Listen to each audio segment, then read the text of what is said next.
Hey everybody, welcome to our last game here on Super Geeked Up for Roll20Con. Woo! Yeah, we're almost out of steam. All right, we still have enough steam left for one last game though. So again, this is actually our fifth game this weekend as part of Roll20Con.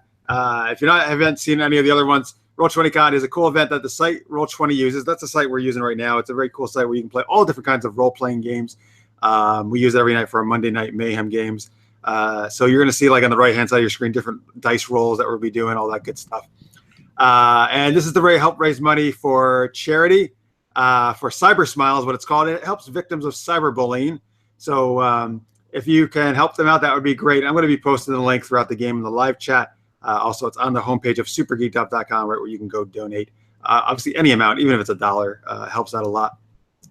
Speaking of live chat, please participate as you guys have been doing all weekend long. We really appreciate it. We love seeing your guys' comments.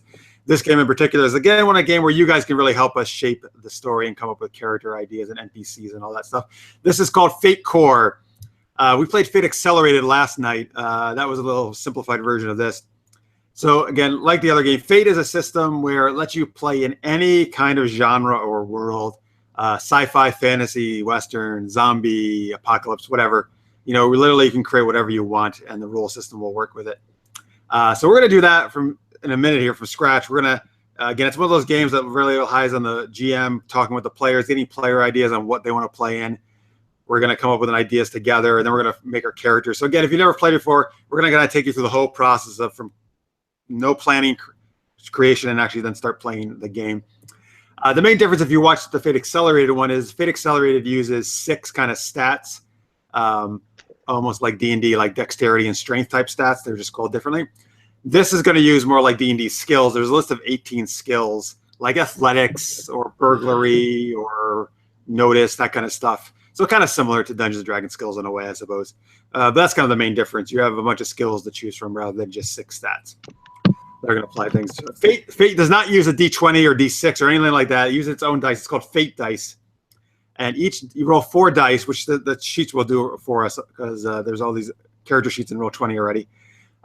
Every dice, it is a 6-sided die, but 2 sides have a plus on them, 2 have a minus, 2 have nothing. So pluses are good. Obviously, they're giving you, like if you got 2 pluses, that's 2. You're going to roll a 2, for example. So the max roll you can get is 4, and the minus 4 is the max. That's the lowest roll you could get. The skills will give you bonuses, though. So if you have like 2 in athletics, that's going to add 2 to your athletics roll. All right. These rolls will not be very high because obviously the dice do not.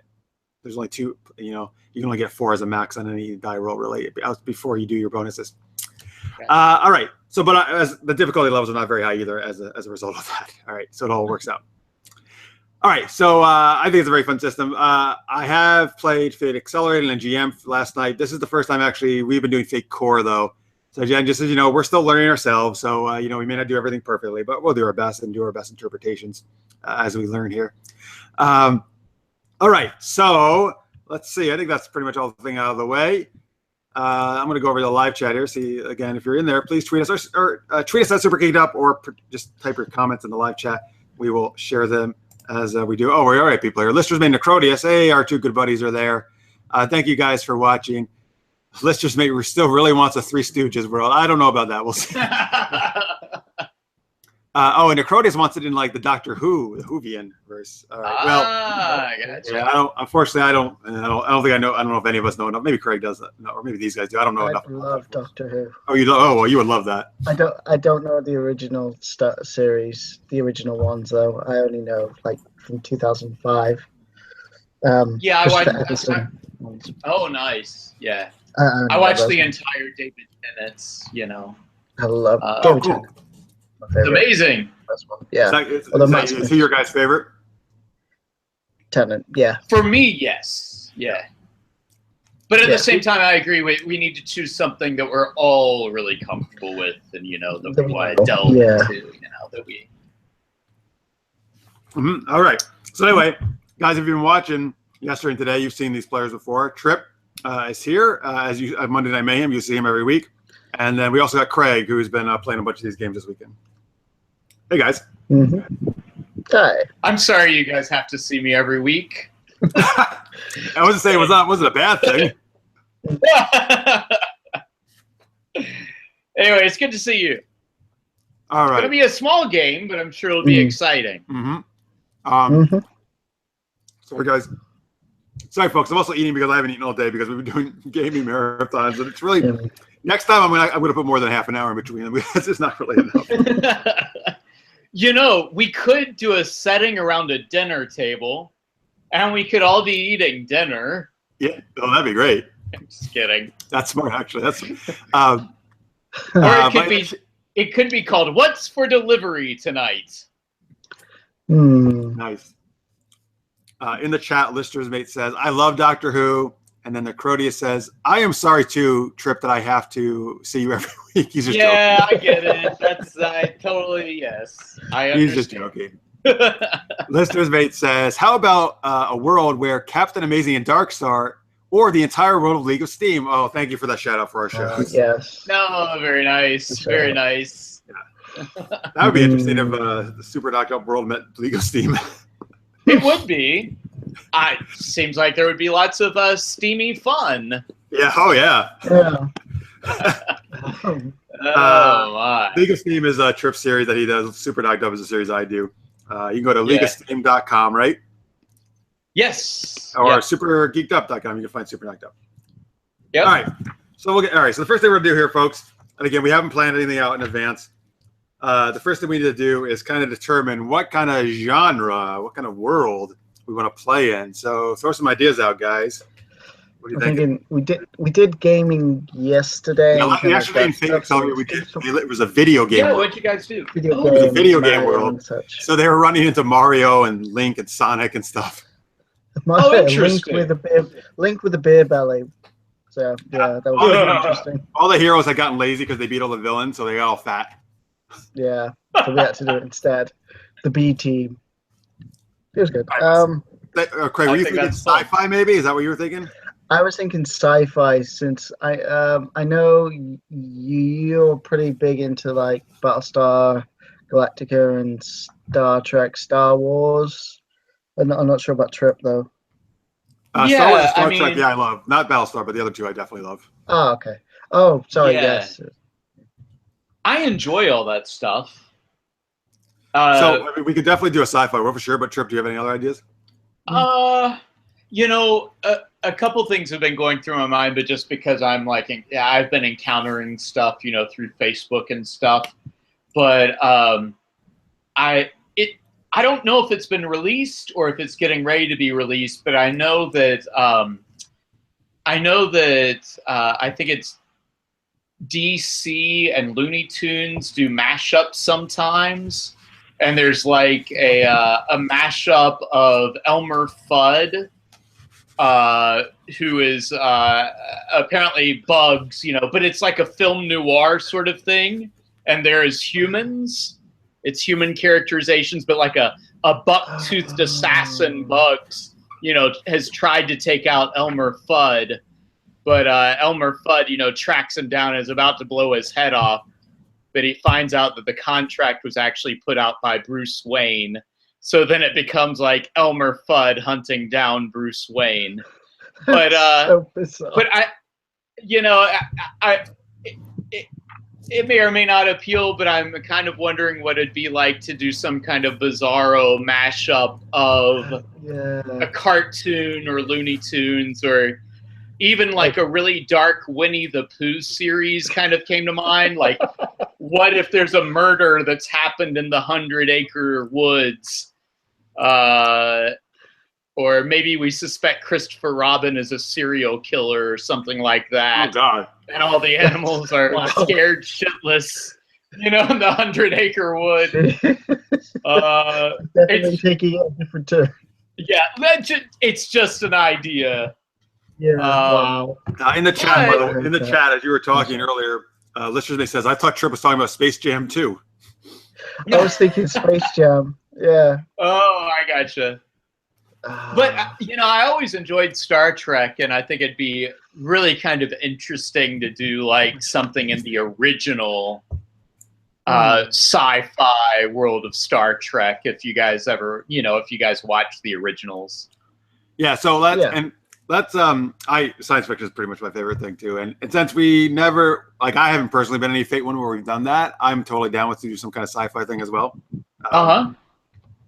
Now, do you want to? There are a couple options. I mean, we can set it in a known world like Star Trek, or obviously it can just be our own science fiction world that we're creating right now. Right. Stuff. So what are you guys thinking? Do you want to is it more like just we're going to make a sci-fi world, or do you want to say set it in a specific known property? I suppose again for time as well. Known is beneficial since we all kind of know it. I'm guessing Trip, you know the general universe of it as well. Maybe not all the stuff, but the universe. I mean, it could make our own, but you have to start with the kind of the premise of what's going on. Yeah, I mean, either way, we're gonna have to do that though. To be honest with you, yeah, we're gonna have to go kind of through. I don't mind either then. Right. Are you sort of suggesting would we want to play our own kind of original characters in the world of Star Trek, or would we take on the character of Kirk or Spock or Bones? So either you're definitely going to play original characters. That's got to be. I'm not sure Fate to play your own original characters for sure. What I was asking though is, I mean, it could be in the Star Trek world where you could run into some characters like that, right? Right. Or like when I played Fate Accelerated for the first time as a player, no, actually I was GM. I'm sorry. With Somnus, who is on our Monday Night Mayhem show, and other people. Yeah. They wanted to do a fantasy setting, but it wasn't Dungeons and Dragons. It wasn't Pathfinder. It was just a fantasy setting, and and they came up with saying, "All right, I'm like a rogue or I'm a barbarian, and you know what? There's a little bit of magic in the world, but not as much as like D&D, and it's it's considered like dark or not proper." So they did their own version of a fantasy setting. Yeah, gotcha. So you're suggesting it'd be our own version of a Star Trek setting. Again, we could it could be any kind of it could be a meld of different side things or its own thing, or we could set it totally in Star Trek. That's up to you. All right, so we just had another player join, Sir Lucian, or what do you go by? Just Lucian? What do you go by? Lucian. Lucian's good. Okay, great. Working? Yeah, thank you. We can see you. We can hear you. Thank you for joining us. Perfect. Cool. Thanks for inviting. Sure. Okay. Give a quick shout. So you have your own YouTube channel, right? Where can people check you out? Yeah, on YouTube, just look up Sir Lucian, one word, Lucien, and you'll find all of my YouTube stuff. And on Twitch, same name. All right. Yeah, so he has a lot of cool gaming stuff. That's actually, he saw one of ours. Actually, was it the Star Trek one you originally saw? Yeah, it was Star Trek Adventures. I was running one, and I was looking for what other people were doing. I saw your guys's, so it was kind of cool. Awesome. Very cool. Well, we're talking about setting things in a Star Trek world. Does that sound fun to you? Sure. Yeah, sounds like he's a Star Trek fan as well. Yeah. All right. Cool. Or any universe that's kind of like it. Yeah. All right. I guess it's really up to you guys. Let's just make a decision though. Whether it's in actual Star Trek or is it just maybe a sci-fi universe kind of like Star Trek, but there'll be different characters. That it won't be Kirk, obviously. It'll be different people and stuff. Right. Yeah, it's like the idea of the what's that other show that movie Galaxy Quest was very much. Oh, I love that movie so much. The take on Star Trek, but not Star Trek. Yeah. Exactly. Yeah, that's a great example. That's good. But maybe you want to kind of do that idea almost. Or again, if you really want to do Star Trek, we can absolutely do it. Yeah. I like the idea of going more Galaxy Quest, where it is a similar Star Trek world, but that that our mission is to explore new worlds, and to contact new civilizations. Now we can decide if we have a different prime directive or something like that, but yeah, it's sort of like the idea of not on the head of Star Trek, but something Star Trek adjacent. All right. Yeah. Everybody cool with that? Yeah. Great. Yeah, Cool. I like that. Also, I think that also maybe let us work in a little comedy of EB2 maybe or something. All right. Cool. All right. So that's what we're going to do, folks. We're going to do like a Star Trek Ask, Galaxy Quest Ask type universe. By the way, Lucian, if you could also jump into the Roll20 game, that would be great. Yep, I can do that. Yeah, I saw you already joined earlier. Thank you. All right. So now what we need to do.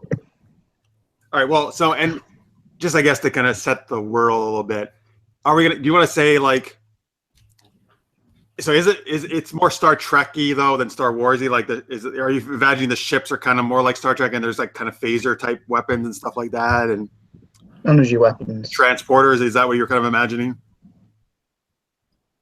Yeah, that'd be like the difference between like high technology, or is it more like everybody builds their ships out of the junkyard and then because Right. Star So Wars is more always like Firefly cobbled or together. more like Yeah. Star Trek? Yeah.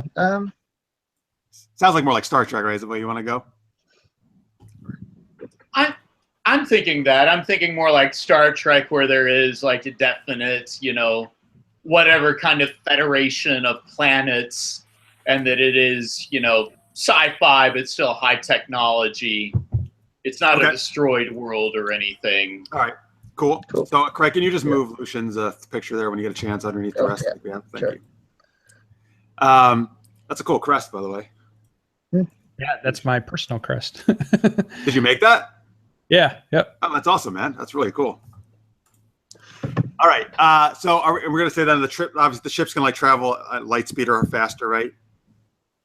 Yes, definitely. All right.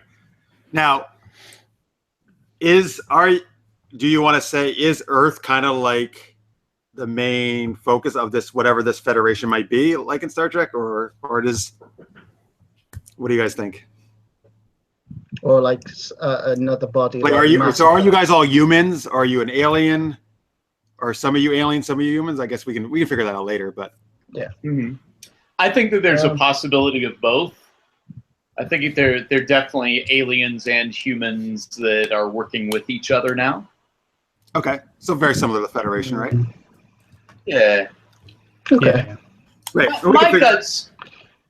My gut says, as far as like Earth goes, my gut says that, at least since we're discovering that there are probably all these different Earths all over the place, all these habitable planets potentially everywhere, that there's a large coalition of different Earth-like planets that are now very inhabitable.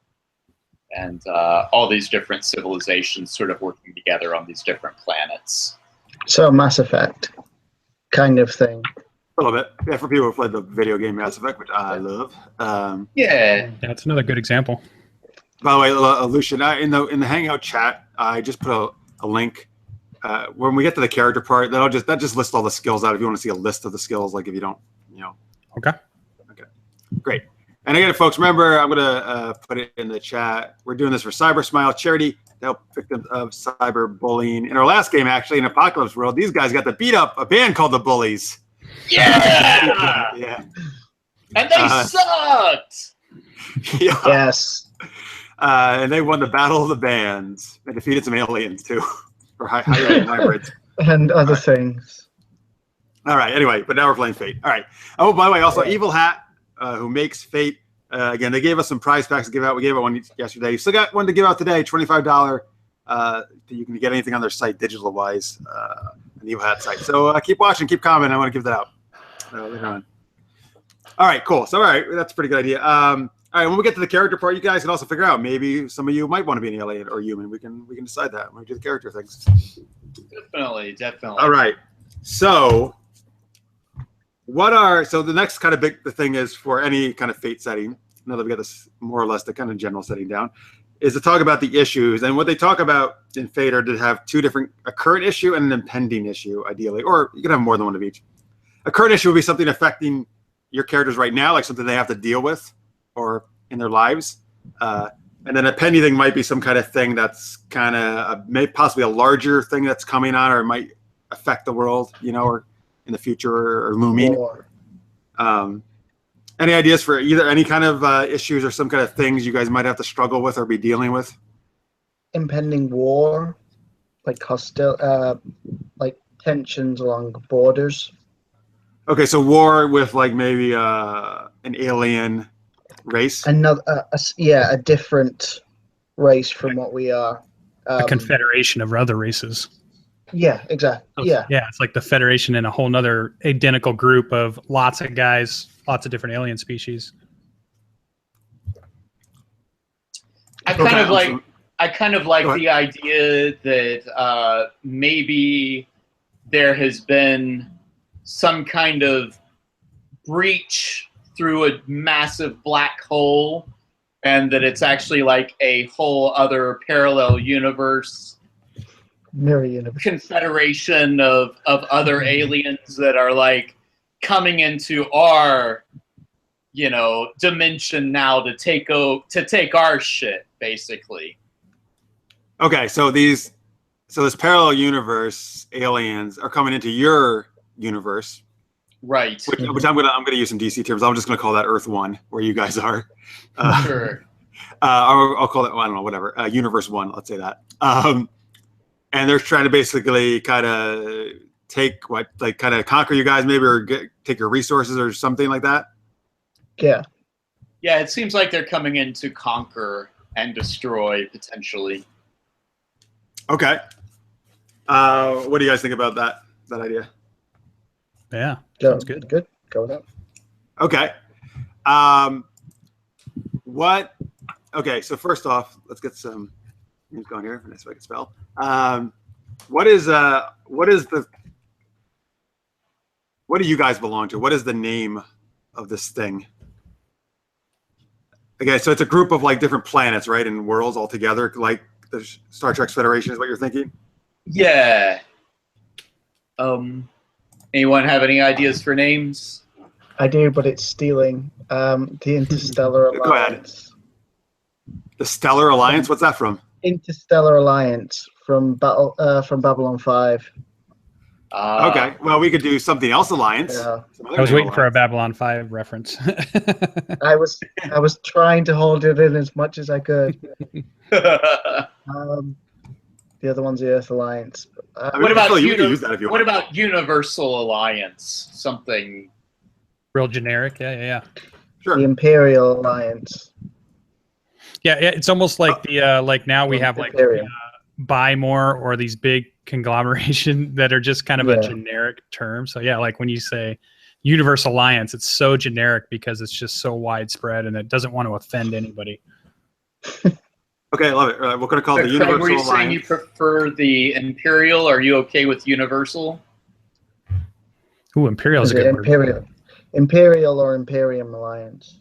Well, how about what if we call the bad guys the Imperial something? Imperial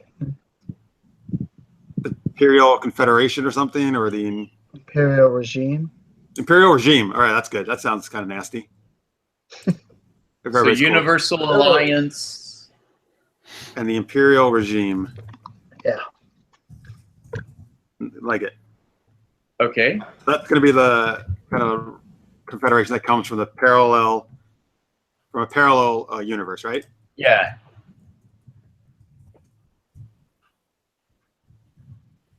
All right. Now, okay. So, there's humans, right? In this, what other? Let's come up with some other alien. Again, in the chat, by the way, folks, please help us out with all this if you have any ideas. This is a great game for them. Can we pull aliens from different backgrounds? It's like I love the Taurians from Mass Effect, so I'd like to play a Taurian. Can you let's try to? Here's why I'm emphasizing this. I think I'm trying to emphasize, like, if we can, as much as we can create kind of on our own. I just think that's cool, and I think that might help other people who are watching. We can kind of make them look that way, but let's try to come up with some other names for these different alien species. Any ideas? I know this is not. So we definitely said we had humans, right? Yep. Yeah. Now we're just coming up with the other stuff. Yeah. Let's come up with a couple more alien races that might. I can come up with. There's this the ones I create. The names I used. The Serenister. Serens. Yeah, the shortened Okay, version. Sarens. That sounds good. I like that. Let's call them Sarens. There's the Barentai, the Rhindan. Are you? Is this like a generator online you're using or something? A name generator? No, these are names I created in my. Oh, novel. that's really cool. Actually, then I like that. Yeah, it's kind of like I already have names I can pick. Yeah.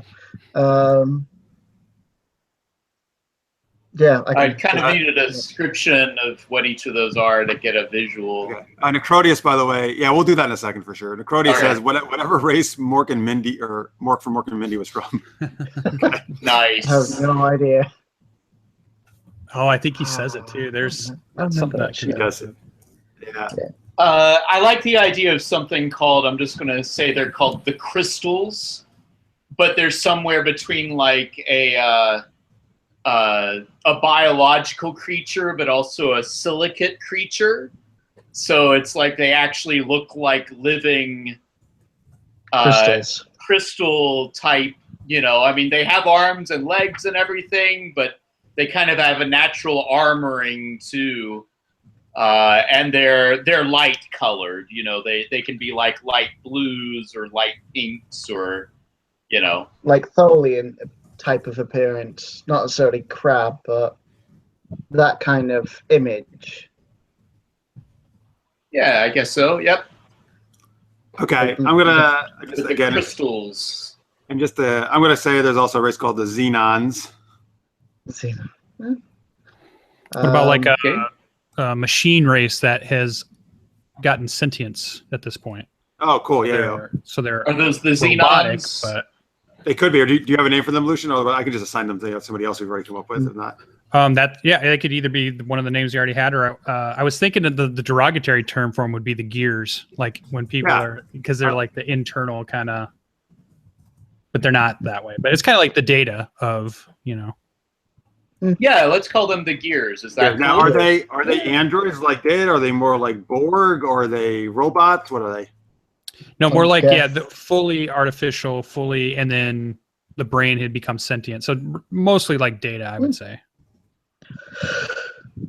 Cool. Okay. Great. Or if you play Destiny, you can pick a machine race in that where you're all machine and you've reached consciousness. Gotcha. By the way, in the chat, Listeners says Mork was from Orc in that show, Mork and Mindy. Yes. All right, so I think we probably have. What do the Sarens look like? In my setting, they are. There's different versions. There's ones that look like humanoid birds. They're all great. I'm gonna go with that. Birds. So go with eagles. The beak is the most common one. The humanoid, Okay, cool. like eagle / birds. Yeah. Nice. So human Sarens, crystals, gears. But these Xenons, what could they maybe look like? Bug-like, really alien, okay. but they're actually good, and they're actually like, but their appearance is really grotesque. So it's kind of a weird conundrum of working with them because they're so good, but yet their appearance is so kind of alarming to other races. Like Could the they shadows, horrible kind of. They scream bad, but they're actually good. Yeah. What were you saying, Trip? Well, I was getting ready to say, with the bug thing, I was wondering if they could actually be basically giant praying mantis that are amazing fighters that can rip people apart, But perhaps they are good, but they're just vicious fighters. Yeah. They're allies of, let's say, or they're part of this Universal Alliance, let's say. Yeah, they're part of the Alliance, so yeah. But they're used in combat whenever combat's needed because they are so good in combat. Yeah. So maybe they're like Klingon-esque. And could we say, since they are essentially like praying mantis, that they actually fly too? That'd be they fly? Sure, they can fly. Yeah, they actually fly. Yeah. So that'd be pretty vicious on the battlefield. All right, cool. What about these? Are you thinking of gears? Are they they an enemy of yours? Are they ally? Are they not either? Or no, I think that they're probably like the most recent addition, maybe. So they're like the newest member on of the Alliance, and so they're trying to kind of maybe feel their way into what's going on. And they were probably created by one of the other groups, but have gained their own independence. Almost like I'm thinking of like David Brin in the Uplift Wars, where they would uplift other species, and then once they were uplifted, they would join the galactic area. You know, the whole galactic great confederation. That's awesome. Trip, were you think could the crystals have created these guys, or what were you thinking about the crystals that they would be? Let's see. I mean, at first in my mind, I was just thinking that they would be like really in tune with, basically with rocks, the earth, the natural environments. But metallurgy. I'm sort of. Yeah, they could. But I was sort of thinking that they might be.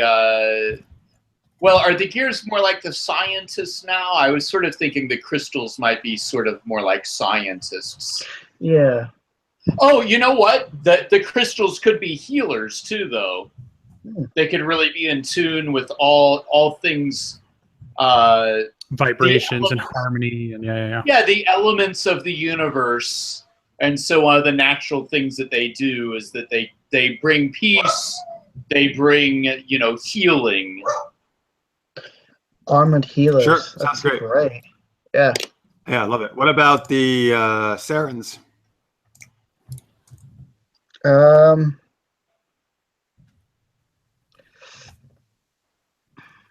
they part of the Alliance? Are they an enemy? Like, who are they? I'd like to say Alliance because they're my race, but we can say that if you want. What are they known for? Eagles are.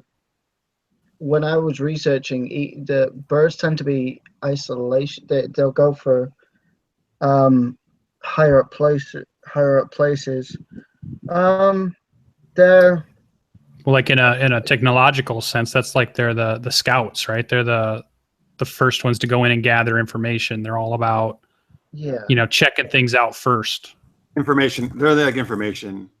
Network, let's say. They usually have amazing eyesight. They can see incredible distances.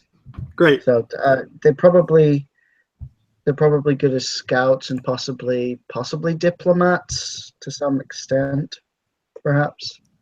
Okay. All right, great. So I was looking in the chat. Listeners says Disney Channel made a movie named Xenon Girl of the 21st Century. Maybe that's where it was in my mind from. I don't know. I don't know if I've actually seen that movie, but I have heard of it. You're right. Listeners made. All right, so I think that's good. So those are like kind of all races that are part of the Alliance. Yeah. Let's come up now with what about the people who are coming from this parallel world? Like, who are they? Maybe insectoids. Well, we got a bug. The Xenons are bugs, so maybe we can make these guys a little different. Yeah, like specifically, they look. We need we need like the snake people or the cobra people. Remember the old TV show V when they brought in the? Oh God, I love V, man. The I was just watching that recently. Is that when the guys with the big shades turned out to be lizards? Yeah, they were lizards. They were lizards. Yeah. Weird. Oh, I'm totally cool with that. I want to make them like lizard-like. Yeah. Cold-blooded, analytical, ruthless. What are these guys called? The reptilian race. My reptilians are Rentori. Ventori? Rentori. Rentori? Yeah. Okay. Call them that. I'll call them. If anyone else has another idea. That's good. Oh, yeah, let's call Rentori. And they're like a group, so we're going to do a couple of them because I had another good idea too. Yeah. Well, yeah, because Trip, you said like that this is kind of there's different, this group, this Imperial. It could be. Imperial, what is it? Empire? Imperial regime. All right, yeah. So let's say besides these guys, the Rentori, the reptilians. What else do you have, Lucian? I was thinking of the idea of like they wear these ceramic masks all the time, so you can't actually see what they are under the mask, and they are humanoid, bipedal, wear robes, very Oriental kind of styling to them, but we don't know what's under the robe. We don't know what's under the mask, and they always wear the mask. The masks never come off. They're very straight faced. Maybe they can even change a little, since we're in a futuristic. Is this another race, or is this the? Yeah, this would be a race for the. Well, could everybody just know them as the masks? Yeah, Yeah, and they're very mysterious. Like nobody knows a lot about them except that they've shown up with these other, this other group that's come in. Yeah. With the reptilians, So we see them, we see the reptilians, we see the other races, but we don't. They always have masks, and we don't really know anything about them. Yeah. So, and what makes it hard for us is we can't read them, like when you're talking to them or what, and that's a hard thing for our federation to have to deal with, or our alliance to deal with, because you don't even know, you don't get facial expressions, you don't get body language from them, which I think would be cool. Right? Are these masks like? Are they really good at fighting or anything in particular? Or I would say they're more like the very conniving in the background, sneaking up, assassination, or make things look like accidents is how they get stuff done. Not necessarily overt violence, like right in your face. They would try to avoid that if they could. Great. They could be useful as emissaries as well, since no one can read them. Yeah, that's what they use them for. Yeah. Okay, cool. What are these Ventori, these reptilians? What are they known for? Anybody? Combat, I suppose. And you could have another species that's more muscular. Yeah, maybe strategy, combat. Sure. Let's say it's like a militia. That they're very much like a dominating militia. Yeah, maybe their population is huge, so they provide the foot soldiers of everything because there's just so many of them. Versus the other races, which may not populate as much, but they're so big, so they're used as the big grunt force. Okay, nice. Yeah. Is that okay? That's great. What do you think about? Yeah, and going along with that, the population thing, maybe they can like lay a dozen eggs every year, so it's like a snake pit. They spread. populate very quickly. Yeah. So okay, cool. I've got another just random idea. I think it'd be kind of fun to bring something nightmarish into it. So I'm sort of thinking there's another race in here that's called like the Rippers, and maybe they are very much like a creature in the Aliens movies. Maybe not an exact thing, but something just with horrific jaws and like acidic blood. Exoskeleton like exterior. Vicious and destroys populations when they're unleashed. What about if they have wings like bats? Sure. I'm fine with that. Absolutely. We can work that in. Great. What were we going to call them? The Rippers. I was Rippers. thinking the Rippers because they just rip everything out of their path. All right, great. I think that's enough for the Imperial regime. Ventori, masks, Rippers. That's great. Folks, if you're watching, I mean, you can certainly go even more into this if you want. I'm just for the stream. I'm just trying to speed things up a little bit here. But this is all really awesome stuff. Okay, well, is there a leader of the Imperial regime? There'll be some kind of structure, whether it's the military or the leader be? Monarchy. Is he from one of these races, right? That one of the three races we just said was part of the regime. It could be a council of all of them. Are we talking about the Imperial Alliance, which is us, or the other one? No, the Universal Alliance is you guys, the Imperial regime. So the bad guys. If we can, just again make things a little simple for this game, can we maybe pick there is one like kind of head person of this regime? Yeah, they're Primarch. Okay. We could just call him that for right now. We don't have this. The Primarch. Maybe you guys don't even know his actual name or her name. The Primarch? Yeah. Okay. It's funny. I actually think they use that in the fake book at some point too. That's funny, Craig. Leader of Imperial regime. I can't remember where I got that name from. Do you guys know? Is he from one of these races, or do you not maybe even know that yet? Do you not maybe know a whole lot about him or her? Yeah, maybe our group has only heard of it, but we don't have info on who it actually is or what it is. If it's one of the ones we've seen, or if it's a completely different race. Yeah. I'm kind of thinking that we've only heard of it, and that there's a good possibility that the Primarch hasn't even come into our parallel universe yet. That makes sense. Okay, great. So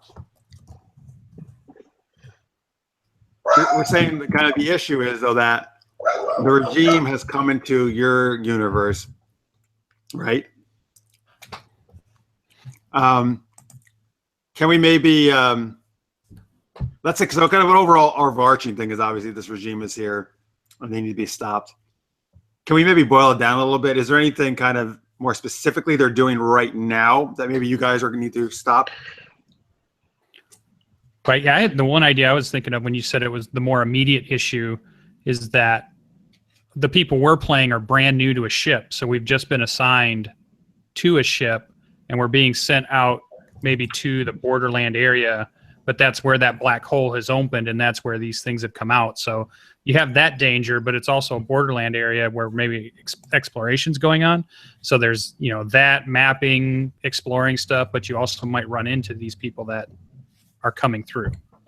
And then there's chance for, interactions and all kinds of stuff. But the problem with us is that we don't really know each other, which we don't, because we've all just been reassigned to a new ship that was built and is being sent out to these borderlands. Okay, so I like the idea of the borderlands. Is that like what? So the borderlands are what? Like it's like uncharted space. Yeah, it's like at the farthest edge that hasn't really been colonized or charted. There might be a station out there, but there's not really colonies quite yet, or we don't really know much about what's out there yet. So we're part of the group that's going out to try to find out what this is on the outskirts of the civilized universe that's, further back. How about this? What do you guys think? Was there maybe one of some other ship or something that went out there that has been lost or said a distress thing, and maybe you guys have to go to the borderlands as your kind of the immediate issue to try to find out what happened to them? Yeah, I like that. Sounds like. And obviously, maybe that how we get the parallel thing could work in somehow that way, but you guys don't know that going into it, Yeah. I have a name for the ship. The Event Horizon. Oh, it's gonna go bad. It's gonna go so bad. So well. And our computer's named Hal. Oh boy. Yeah. That's gonna be nice. And we have a synthetic on board as well. He's normal. Yeah. Nothing could go wrong. So, yeah. All right. Yeah, I kind of see that they've spread to a lot of territory that was either uncharted or hasn't been claimed by us. But now they've started pushing further, and now there's some tension between us and them. I kind of like the idea that Lucian, you mentioned like maybe there's an outpost. I kind of like the idea of maybe we got like a huge distress signal from an outpost and everything just went blank. Yeah. Cool. So this is like an outpost. Will you say this outpost is like in the borderlands or like kind of on the fringe of it maybe or something, or what do you think? Yeah, like a new construction in the borderlands. Like it was newish, but then we lost contact with it. Yep. Okay. Cool. All right. Great. All right. So we'll say that's kind of like the current issue, and then the impending one maybe is the bigger, like the imperial regime thing, like kind of trying to take over and all that stuff. Right. Okay, that's really awesome. Sounds great. So okay, next, before we go to the character thing, the book suggests after we do all that, what we just did, is we do have some of this kind of with the races, but they also try to come up maybe with a couple possible NPCs maybe that are important. They could be allies or enemies. Right. Any thoughts for that? I mean, they could be somebody on the ship, I suppose. They could be somebody in the outpost, maybe. Or probably like somebody back from our high command, the person that's assigning us this mission, you know, has put together this group. So we need a contact that we report back to, or we ask questions when we need. So maybe this is like an admiral or something. If we're gonna use those ranks. Yeah. Whatever rank system we want to use. Yeah. Yeah. Well, just to keep things simple for analogy, we'll just use admirals. Yeah. So who is an admiral? Who is this? This person's name? Corleone. Coolio? Corleone. Corleone? Like the Godfather? Yeah. What? All right. I mean, we could totally call it that. All right, let's see here. Okay, sure. Animal Corleone. Is that a good dude? That or a Dama? No, I would say it's a woman. All right, great. I like that even better. Female. Okay. Yeah. All right, she basically assigned you, right, the mission? Yeah. We'll say maybe, you know, she's the human, and she's our rank. She's our immediate officer that we would report back to. Yeah. Mm-hmm. Yeah. Right. Cool. Anybody? What other ideas for maybe important NPCs? Possibly.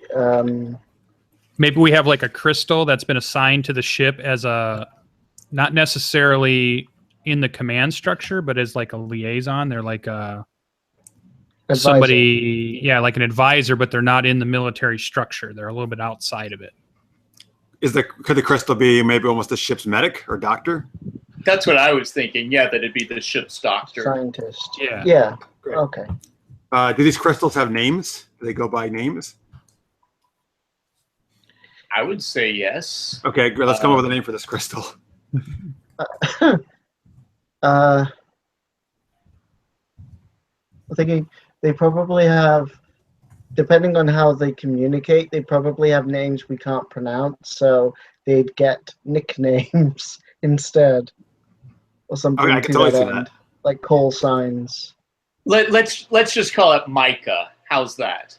Mike. Yeah, Mike. Mike. Oh, I love it. That's cool. Micah. Oh, you know what would even be better is that their name is, when you shine the light through them, it's the light bands, because every crystal has a unique set of light bands that split out like a prism, and that would be their real name, but we can't call them that because that's not a word. But yeah, like then Micah is what we call this crystal. Okay, sure. I just think that's kind of a cool idea.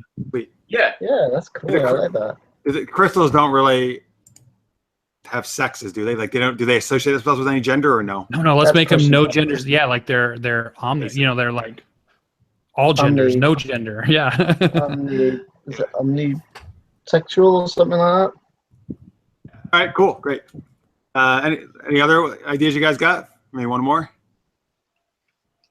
By the way, in the chat, Listener's Mate says the crystal is the emergency medical hologram. Kind of like that, yeah. Sure. For Voyager. Who are we supposed to go find? Like there was. Who's at the post that we're really looking for? Even though there's probably a lot of people, but maybe we're being sent to find a specific person. I like that. Is there somebody who on the outpost is really important? They're doing something that's really important. A marine general that's one of the Mantis race. The Xenons. Why would he or she be so important? Because it's lost and they're a general. Well, okay, that's cool. I'm trying to let's if you guys can, I'm trying to push beyond that. Like outside just the idea that they're part of royalty. Like in their society, they're a royalty of some sort. So when they found out this outpost was gone and this royal who was out there, their race is really upset of having one of their princes or kings or queens and whatever their language is being in danger. So they're really putting pressure on the Alliance to go and make sure this person's okay. Yeah. So I'd like to go ahead and put this out there. I'm interested in being a Xenon, so can we have this be my father or grandfather maybe? Absolutely. Yeah, that'd be cool. All right. That's great. Let's make it my grandfather. All right. Let's say the Xenon live a very long time. So, Strips, since he's going to be related to you, Yeah. Who is this? Is he a king? What's his title or whatever? Or yeah, if it's here. Let's see. A brood lord, or what else could you do? That's kind of cool. I was thinking, yeah, like sure, I kind of like that. Brood Lord. Yeah. All right, what's his name? Let's see. Let's call him Brood Lord.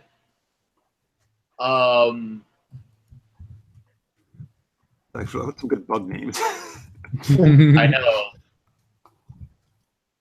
Let's call him Zarax. I don't know. That just came to my mind for some reason. Yeah, let's call him Zarax.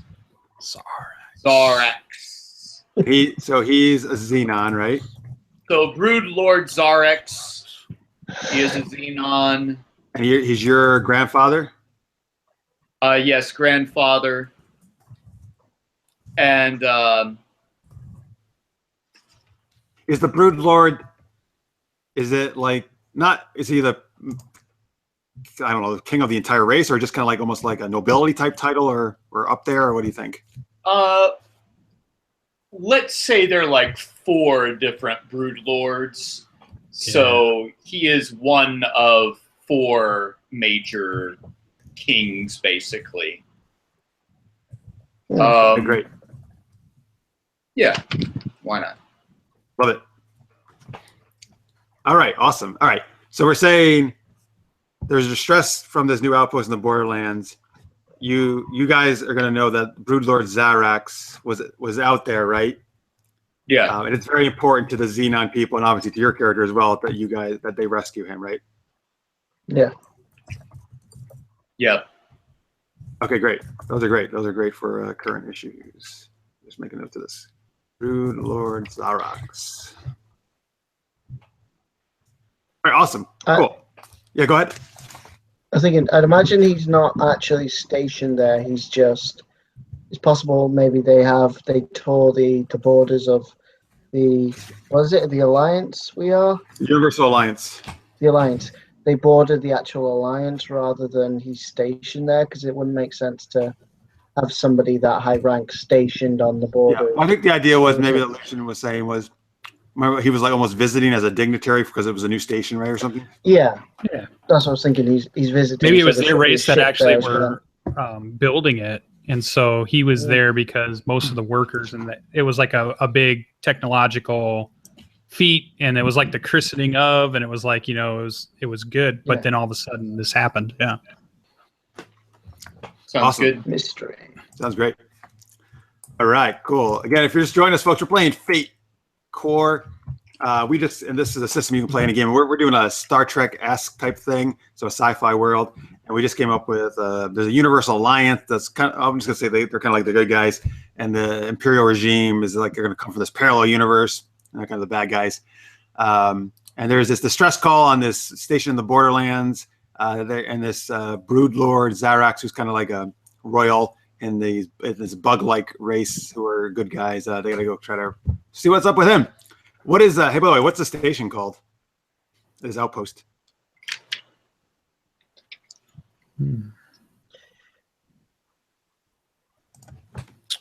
Well, you took Event Horizon already, so I was like the word Horizon was a good one.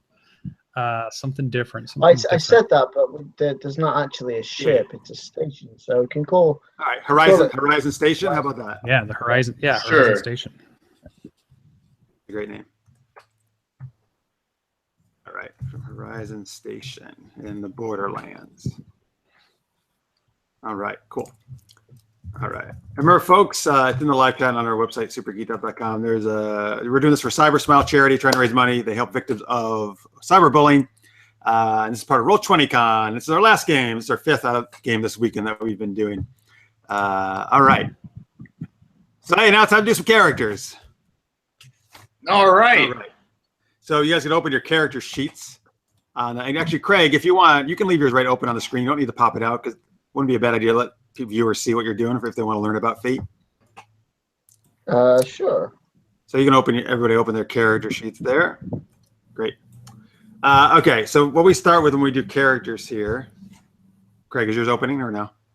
There it goes. I already had it open. Oh, so Craig, don't. Oh, okay, you had to close it. Yeah, leave it right there for now. You can pop it out after we're done. Yeah. So we're going to start with aspects. Fate works off of this thing called aspects. An aspect can be a lot of things. It can be like kind of almost like your job, what you're known for. It could be a personality thing. It could be an obligation. It could be something with your family or a group or an organization. It could be that somebody else is after you or something, or something like that, or just something you're really good at or known for. The high concept aspect is the most important one. That's kind of like the overall definition of your character in a way. Now, what they advise in this Fate book here, the Fate core book, is all aspects actually. Ideally, think about ways that the aspect could be beneficial, but also complicate your life. Like they say, good aspects can do both things. They can have, good things about, but they also bring problems. Just to give you a couple examples from the book here about high concept aspects. Knight of the Round, despicable regent of Riverton, reluctant lead detective, wizard private eye. These are all black sheep of the Thompson family. Those are all examples of possible aspects. Right.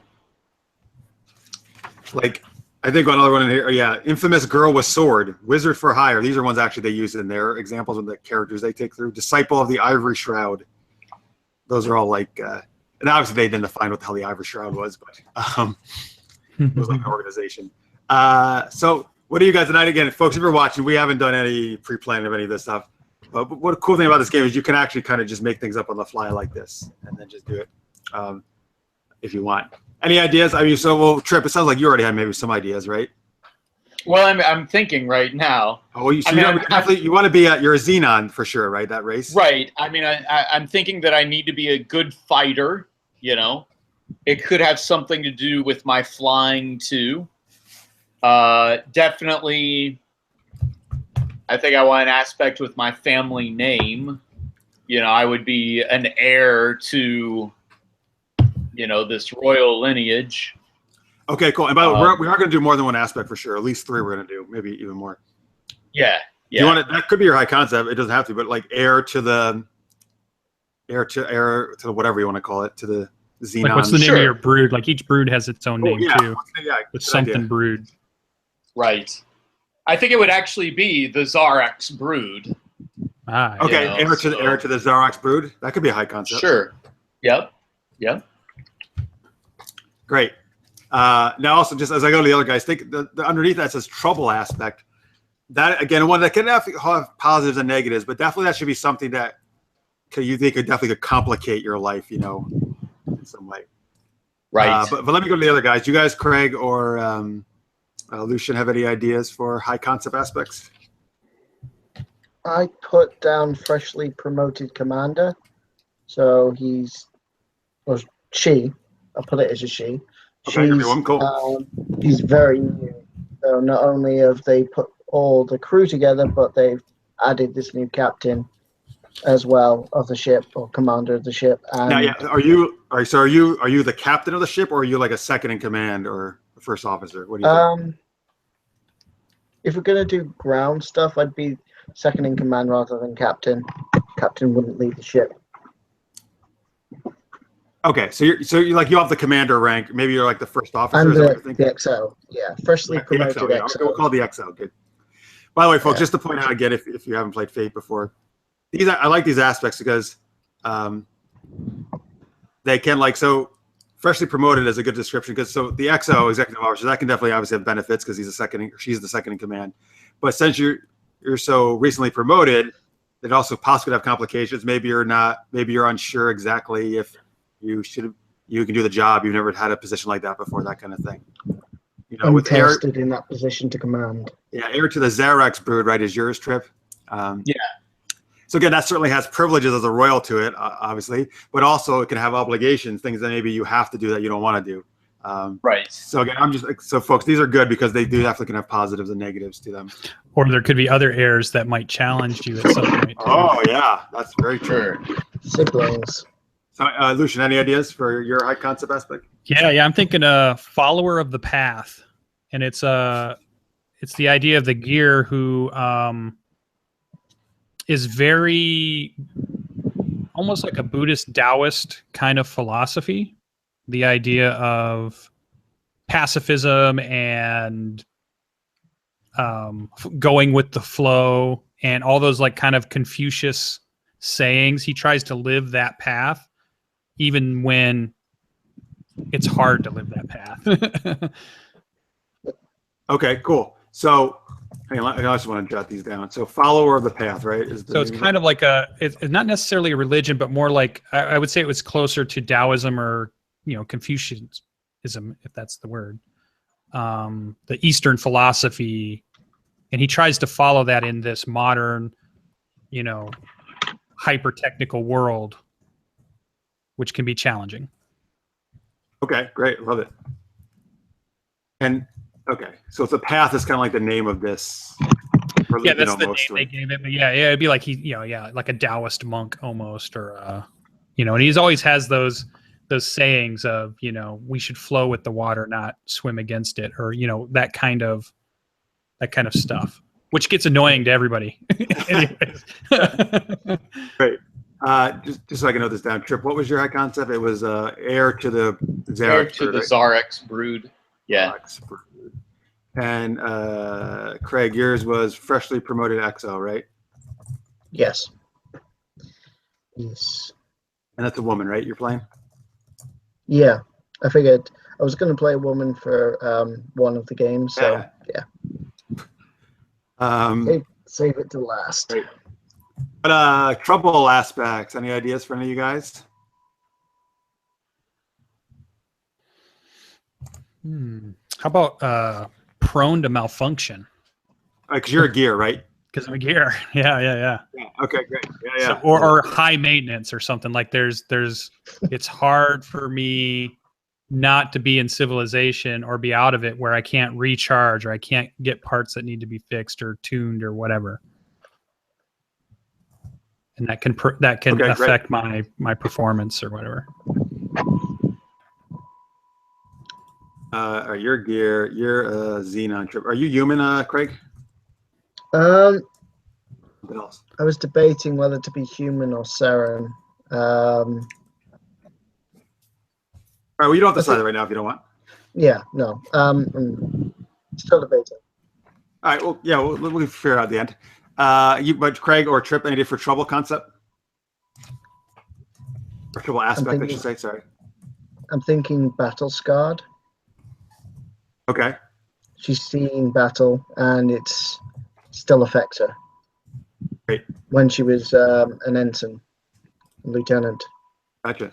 Very good. What do you think, Trip, for yours? Well, I'm trying to think of something. I was. Oh, okay. Got an idea? I'm going to say yes. I'm going to say reckless. Reckless daredevil. Sure. Reckless daredevil, nice. Reckless daredevil. I wanted to deal with flying though, and I'm not quite sure how to phrase that. Reckless aerial daredevil. Yeah, there we go. Yes, reckless aerial daredevil. Like I can't resist showing off in the air. Okay, awesome. Great job, guys. We got some really cool concepts and troubles. We'll see if we can get through. They do.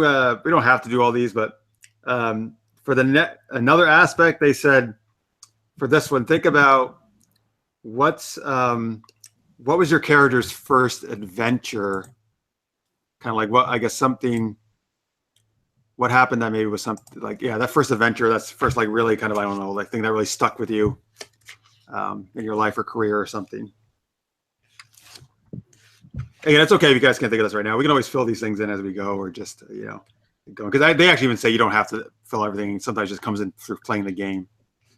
But if anybody has any ideas, for me, I think the first battle out of the academy she got into, the ship was lost. Oh wow! And got blown up, and most of the crew, including the captain, were lost. So you're like lone survivor. One of few survivors of a massive ambush. Yeah. Okay. What aspect can we get out of that, or kind of boil that down to? I've already put battle scarred from that. Well, it's not your trouble, right? Oh no. Previous experience, you mean? Yeah. So that's for your trouble. That's great. Battle scar totally makes sense of that. I'm asking now is for a third aspect. You can go back up top, Craig, on your sheet. You can just hit add for the aspect. See the add button. Sure. Yeah. This would be something that's separate from the other two, though. Okay. And again, don't worry about it if you can't think of anything right now. But you guys, Trip or Lucian, have any ideas? It has to do with our first adventure. We would consider that. Yeah. Again, so I mean, I'll be like a little. I think that could really be anything. Maybe like whatever you consider, or like the most a really important event in your life. Maybe that had a lot of impact on you. Yeah. I want to do something like with the actual awakening of the AI, that moment of being awoken. Mm-hmm. But I'm trying to figure out what would I boil that aspect into. What would I call that? So something kind of about having sentience, that kind of deal. Yeah. You could just boil it down to the awakening. What was, I guess, important about that to you? That you're separated from. It's going to sound a little Star Trek like, but you're separated from the server. You're separated from the database for the first time. You're your own entity that no longer. Kind of like how when you separated the Borg, when Seven was no longer 7 of 9, she just was 7 at that point. And there was a lot of trouble with, I'm no longer part of this big network where there's millions of minds that come together. Now you're just your own thing, and that's so. What if we alone kind of thing? Yeah. What if we named the aspect just alone or lonely or something? Yeah. So that's what I was trying. Yeah, I was trying to come up with like something that would be like that. Yeah. Lonely's good, but if I come up with a couple of words that says that same thing, I'll change it to that. Great. Trip, have any ideas? So I'm going to say that. By the way, Haga, before you do that, let's just not that you're going to use this, but he has a suggestion for Trip's character. He says, "All right, first adventure involved a buxom redhead and a faulty anti-gravity drive." Oh boy! All right. Well, I will say this. Yeah, let's make her. Let's make this girl redheaded. But this is what I was thinking. The redheaded girl of it's so funny, redheaded. I'm going to say she has like a red crest since we're insectile. So yes, a redheaded crest girl that I grew up with ended up in a situation where she was kidnapped for ransom, and I saved her, and she agreed to marry me, but she left me at the altar and disappeared. Oh. Okay. Oh, that's so. I'm going to say heartbroken, left at the altar. Okay, great. So it just makes me really reluctant to get into other relationships, and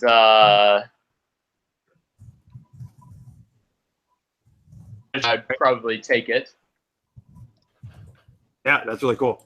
Craig, any ideas? Going from what I was saying before, rather than on a massive scale, a smaller scale. So first mission is part of a combat wing, but something happens and they all are lost, except maybe her and 2 others. So, I have a suggestion, but go ahead if you already have some idea.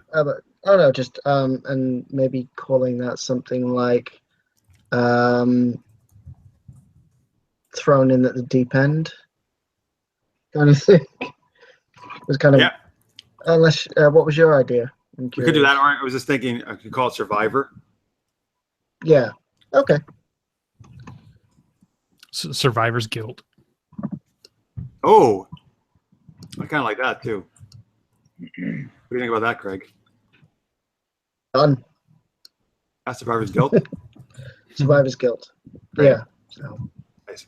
And by the way, this is if you're watching, folks, this is a part of the game. They really recommend that everybody contributes, like Lucian just did. Players help other players out, coming up with ideas and stuff, and kind of really collaborate in this process. The other aspects are, if anybody has an idea, we can do this. They suggest that they would be, if any of you guys, how did you guys somehow have something to do with the first adventure of the other character? So, and again, we can skip this right now if we need, but from what everybody just said, does anybody have any ideas about how your character might have been involved in one of those other things that the other characters just said? And if not, that's fine. You know, we can totally just keep going on here. But part of the reason they do that is to kind of get the characters kind of interrelated to each other, you know, and that kind of stuff. Mm. Could one of you have helped me save Jenny, my betrothed? Or could one of you have been my best man at the wedding? Or best woman. Best woman. Or best woman. I could have been like aerial support for your mission, or the person who was piloting the shuttle that picked you two up. Okay, great. After you rescued her. All right. Sounds good. So we're saying so Craig's character helped you rescue Jenny, right? Is what we're saying? Yeah. So since Craig, let's see how we should phrase this. Well, one of you should write something about, as an aspect, ideally, how that relates to the other person or something, or what happened out of that adventure or something. Right. Now, it could be something like, I know I can count on Craig, or whatever his name's going to be, or something like, or even it could have been like, since you're piloting Craig, maybe you could write down amazing pilot. I'm just thinking suggestions right now. Or I owe you one.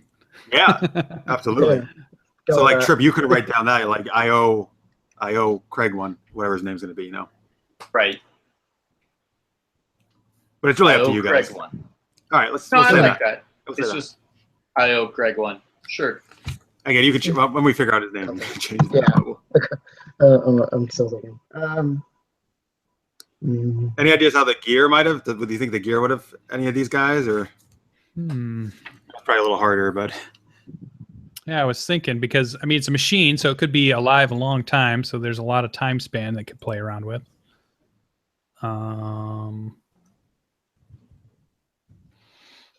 Maybe I was the first person who rescued Craig out of space. Like he said his ship or his first mission got blown up. So he drifted in space for a while, and I was in a rescue tugboat thing that picked him up. The first person first person that helped me from yeah. I was like part of a rescue unit at that point. Sure, that's great. And then we could say aspect wise. Yeah, what could see maybe if it's not quite the same as the Owen one though, but what could we get out of that? Yeah, more like I was thinking more like a light in the dark, that ray of hope that when you're in despair, you're floating in space, you think it's over, there's nothing out there, and then all of a sudden, finally at the end, somebody finds you. There's like that. So Craig, what you could write possibly, Craig, you want to say there's always hope, or something like that, or never give up. Never give up. That's good. Yeah. I like that. Yeah. That made me think of that movie Gravity. I love that one so much. All right. Cool. All right. So I'm just typing these out here. All right. So I think that's great for now. That's a lot of stuff we came up with. All right. Let's go to the skills. This is where you're going to want to consult that skill list. There's 18 different skills. So if you have any questions about them, I can kind of tell you what they do. A lot of them are probably fairly self-explanatory. Some of them are certainly similar, like Dungeons and Dragons-esque skills. Here's what you're gonna get to do. You're gonna get to, for 10 of these skills, you're gonna get to put a bonus on these. Okay. So I'll actually type this out in the Google Hangout chat in a second. But one of the skill you can have at +4. That's like your best skill. Okay. Two of them you can have at +3. 3 at +2 and 4 at +1. So again, I'm going to type all this out. Whoops, I hit it in the chat here to give you guys. You guys can see it here. You don't have to try to remember all that. All right, there we go. So, and folks, so again, if you're watching, skills are like athletics, crafts, empathy, fight, lore, physique, will, shoot, stealth, that kind of stuff. I should let you guys know that a couple of the stunts here give you, like, there's things called so stress and consequences, and that's how you take damage in this game. The stress boxes are like kind of more minor damage that doesn't really affect you, but if you have to take consequences, there's mild, moderate, and severe.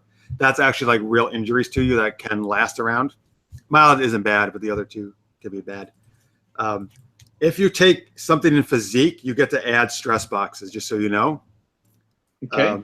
If you take average or fair, you get an extra stress box for physical. If you take good if you take +1 or +2, you get an extra stress box, 3 stress boxes instead of 2.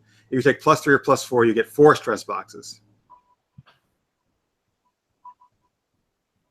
3 and a 4 stress box. And same thing for will. Will can add it to your mental stress boxes. Okay. Again, I wouldn't worry too much about that. I'm just letting you know that those give you like a little bonus. Yeah, that's good. Areas. That's good. Fight is going to be used for any kind of physical attacks. Shooting obviously will be ranged attacks. So athletics is actually what you use to defend yourself. Although if it's a physical attack, I will also let you use fight if you want instead. It says you can do that. Will is against defense against mental attacks. Provoke is actually how you make mental type attacks, like you're trying to kind of get under some people's skin or throw them off their game and that kind of deal. If you have any questions about the other ones, lore is kind of like a knowledge-based kind of thing. Right. Okay. Notice would be like the perception. Is that what we call it in D&D? See what's going on or to see if somebody's trying to be stealthy. Gotcha.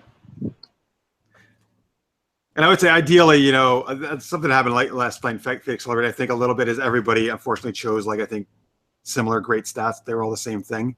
So it is good obviously if we can have some variety here.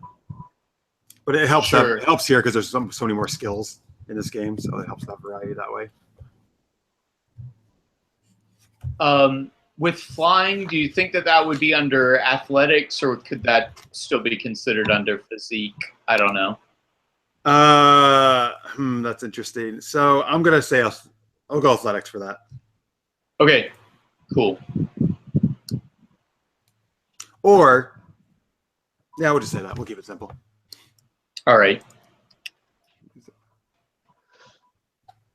Again, thank you very much, guys, for your watching. I see Lister's Mate and Crodies are still there. Appreciate it, guys. Again, this is the last game in our Roll20Con stream for Cybersmile charity helping victims of cyberbullying. Thank you very much if you've already donated or if you will. You can still donate after this is over with. The stream is over with. That's what I'll be doing, actually. And again, we still got a prize pack to give away from Evil Hat Productions, who makes Fate, which is the game we're playing right now. Nice. And also, by the way, Fate powers the Dresden Files game, actually, too, which we'll probably test, because they actually sent me they nicely sent me a free copy of that, so we can play test it. Oh, that was a good one. Dresden's very good. Cool. Yeah, so it was a very popular book series that they did a game out of. I started another one that was called Iron Druid, very similar. Similar to, that's a book series? To like a Dresden, yeah, it's Iron Druid book series, very similar to like a Dresden's Files. Oh, sweet, I gotta check that out. He's a modern day druid. and just like in Dresden, like most people don't know about all the crazy stuff that's going on. It all stays hidden, and that's the same thing in these book sets. Yeah, it was really good. Cool. Sweet. So for like royal contacts and that sort of thing, would that be contacts or rapport? That'd be contacts. Do you think for contacts? Yeah. All right. So I see, if you're looking at the screen here, folks, I see Craig has filled out his thing. So Craig, you've chosen shooting as your best one, right? Mm-hmm. Okay. So like she's good at like shooting like laser type weapons. You're probably saying, right? Guns. Yeah. Great. And then he's got athletics and fight. Okay, so his character is very much kind of like combat oriented, right? Yeah. Okay, cool. But anything you don't have, you don't put down on these things, you're going to scroll at mediocre, at 0. Yeah. Yeah, I think I'm going to go with investigate as my great skill. Okay, cool. I'm sorry, Craig, did you have a question? No. I don't think I did. All right, sweet. I don't think so. And then maybe my good would be crafts, because I'm assuming that is being able to build things or repair things or maybe interact with mechanical things, which I'm sure will have something will happen. Yep, that's absolutely would be that.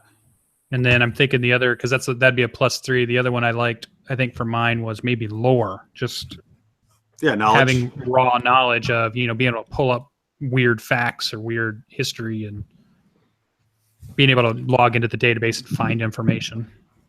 Great. For a plus in mental, did you say that's will? If we have like a +1. Will, if you have +1 in will, you get 1 extra stress box, the 3 stress box. Okay. Yeah, for mental, yeah. Right. Okay. Which, and I think where do they even have these? Oh, I see. Oh, yeah. They list all 4. Just so you guys know, you only have 2 stress boxes in physical and mental, unless you take one of those things that we just talked about.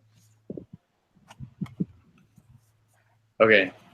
So physical, if I have +3, do I go up to just 3? You have 3. You have +3 in physique. Yeah. You're gonna have 4 stress boxes in physical then. 4, and then the will I put just +1. So would it go up to 3 or just 2? 3. It'll be 3. 3. Yep. Okay. Great. All right.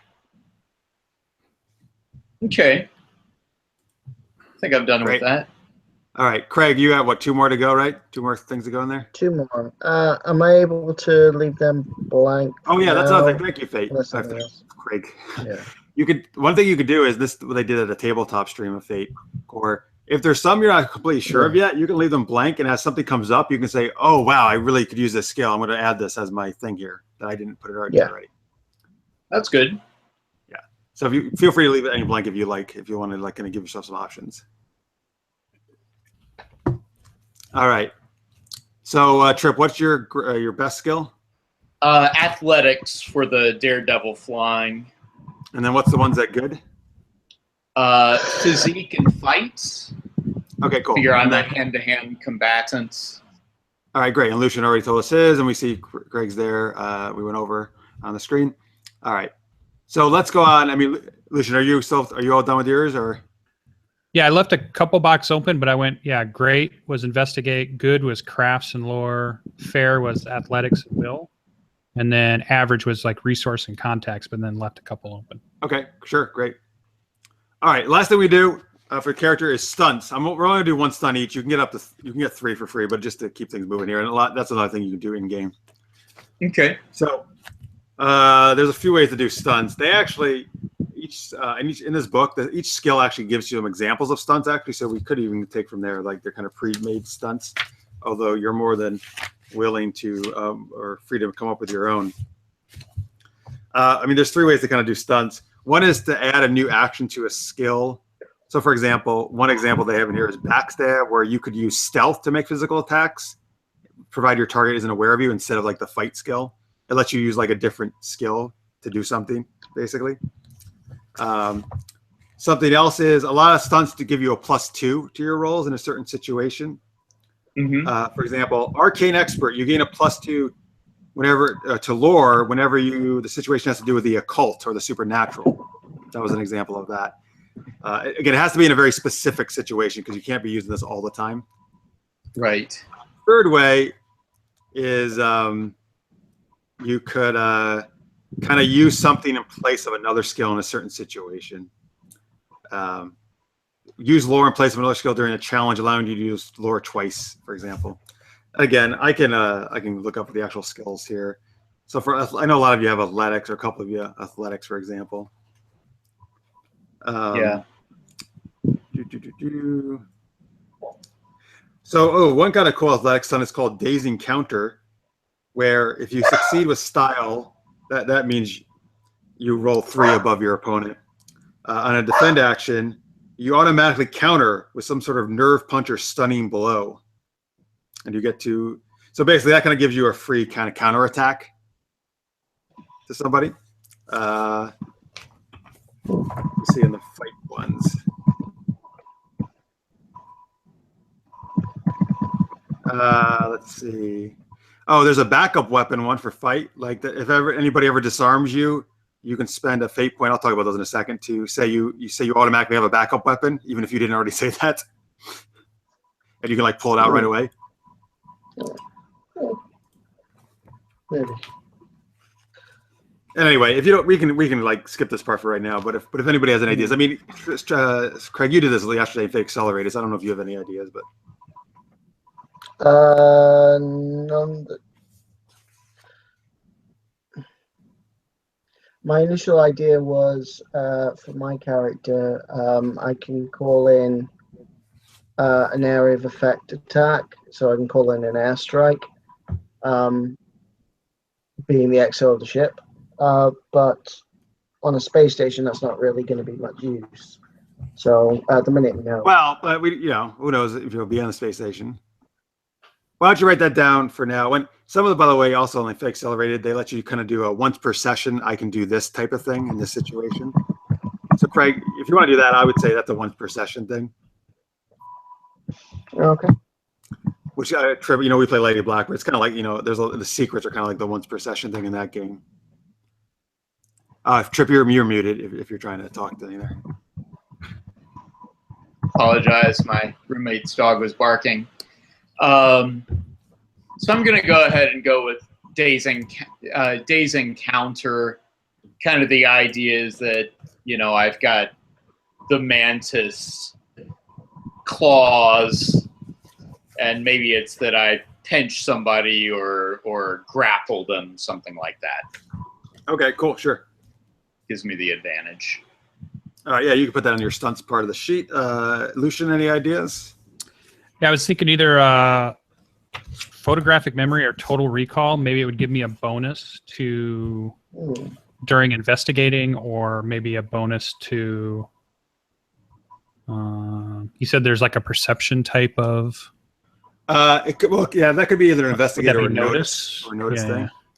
But you'd have to kind of pick one. Or would it be like, could I call it total recall, and it would allow me to use my investigate skill when a notice check was called for? So that's really cool. We could totally do that. We would have to kind of define a little bit more, like in what situations, like, because it wouldn't be you couldn't do it all the time for notice. Oh, gotcha.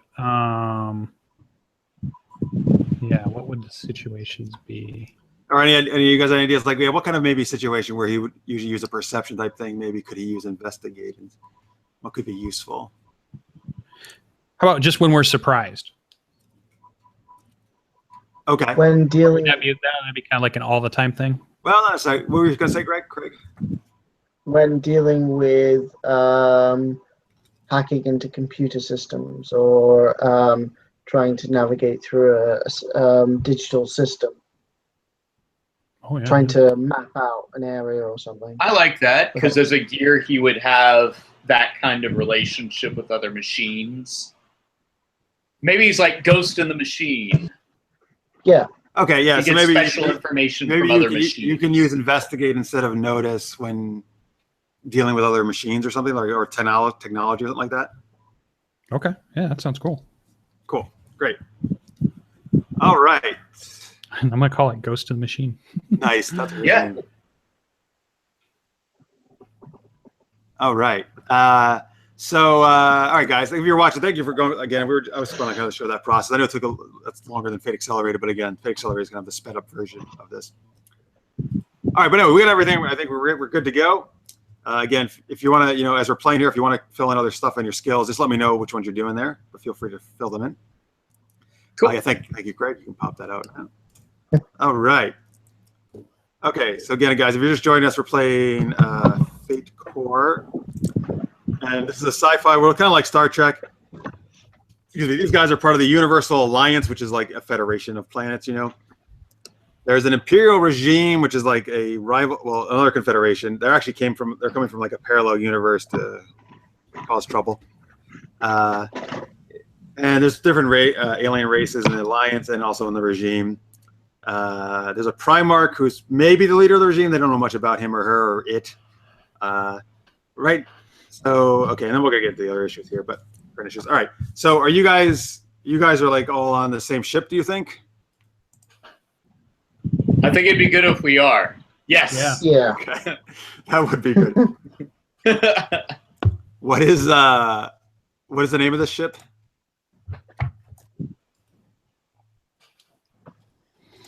I don't know. Phoenix pops into my head. The Phoenix. Yeah, Phoenix. I love it. Yeah, it's good. All right. All right. Right. Cool. All right, and it's a ship of exploration, combat, both. Like a galaxy class starship, like Enterprise, or what do you think? No, maybe it's more like a smaller vessel that's sent in to reconnoiter first before you send in the big guns. Yeah, cruiser or destroyer, maybe. All right, so it's smaller ship. Yeah, like a Universal Alliance frigate would be a cool. Yeah. And it's meant to go in first to check out the area before you send in bigger assets. Yeah. If it's a big problem, that's when you call in the cavalry. You know what? I'm kind of thinking too, though, that it'd be good if it has amazing engines, though. Just amazing warp capabilities to get the hell out of bad situations. Yeah, more maneuverable and fast than firepower wise. I mean, it's not bad firepower, but it's definitely not. It's meant to maneuver, get away, outmaneuver something. And jump. Yeah. Hit So and it's a run. smaller ship, so it doesn't take as long to spool the engines to jump out the system. Yeah, maybe has a farther jump rate than other things. Yeah. Okay. Cool. All right. What can I call this? The UA Phoenix, kind of for Universal Alliance. Yeah. All right. Good. Movable, fast. Decent firepower, let's say, but not amazing. No. All right. Cool. All right. Great. All right. Well, we know you're the executive officer or the first officer. Sorry. Names. Let's get names for your guys' characters. Jeez. That's the one thing we forgot to do. Any idea for names? I'm going to make mine easy since I'm from the Xenons. Just call me Zen. Okay. Zen. Can you go to the edit and the bio part of your character sheet, everybody, so I can see that on the page here.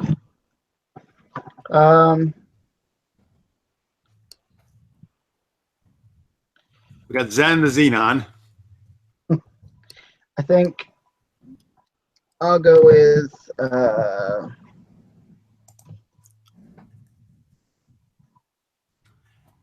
besides just on the name part of the character sheet, if you actually go to edit or the bio tab, that's where if you can change it to, because then I can actually see it on the should pop up on the Roll20 thing here for me.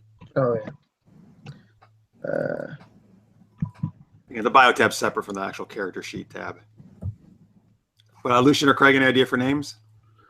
Yeah, I think mine's going to be WR3N, and then everybody just calls him Ren. WR. So.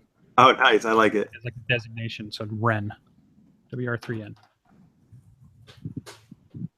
Perfect. All right. think my character is going to be human, and she's going to be Commander Lita Mendez. Okay, what was her name? Letty Mendez. Letty? Letty. Okay, so Letty Mendez. Yeah.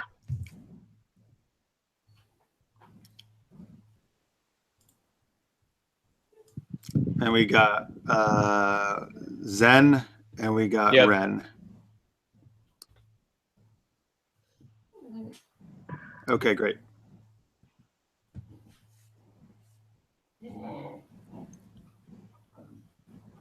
All right, great, nice. What do you guys do on the ship? Zen and Ren. Oh, that rhymes well. I would be maybe I was thinking either communications engineering type. Yeah, just pick one. What do you want? I'm thinking communications because I think engineering is a little too much for him to be the robot and the engineer. So maybe communications. Okay, sure. Science. Good job. Communications. Yeah, and I'm the head of security. Okay, cool. Are you like a lieutenant?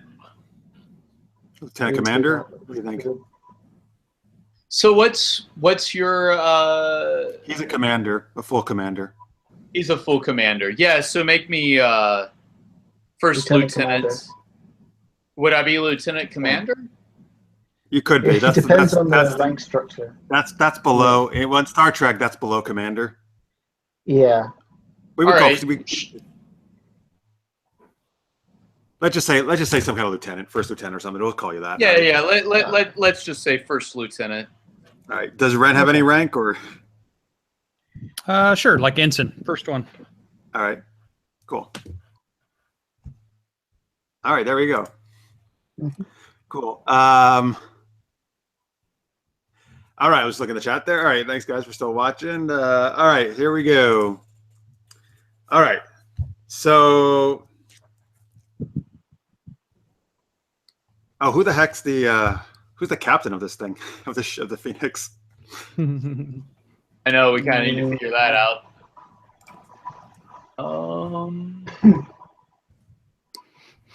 Is it a human or an alien? Should be like a grizzled old human that has like a pirate name. Okay, like cool. Captain Bligh or something. Captain Bligh? Sure, let's do it. Yeah. Grizzled, like a male human? Yeah, he'd be like the only one we have. Yeah. All right, I like it. Very good. Cool. I'm just looking at let me add him to the NPCs too.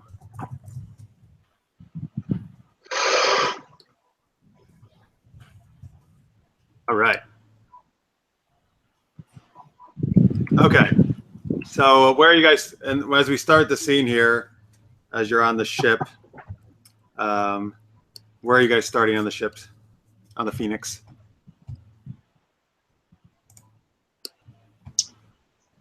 Like, what part of the ships is everybody in?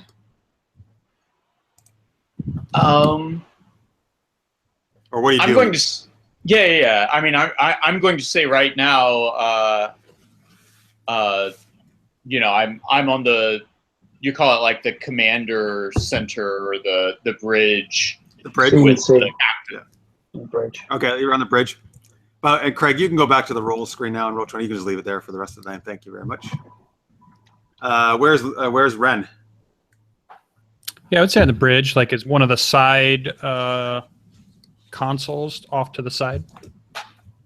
All right, cool. And Letty? She take that. By the way, did you take that from Fast and the Furious? That name, Letty? That's what I think of when he says it. I was going with Rodriguez, but then I thought no, because you've done Ren, and I figured her nickname would be Rhodes, so no. Right. Anyway, so where is Commander? Is she on the bridge as well, next to the captain? She's just about to enter the bridge. She's in the turbo lift. Okay. Cool. All right. So here we go, folks. let's see here. All right, so let's say you got. Give me something you're doing right now. You don't know about the distress call quite yet. You're about to find out. But what is the ship doing right this moment, or what's?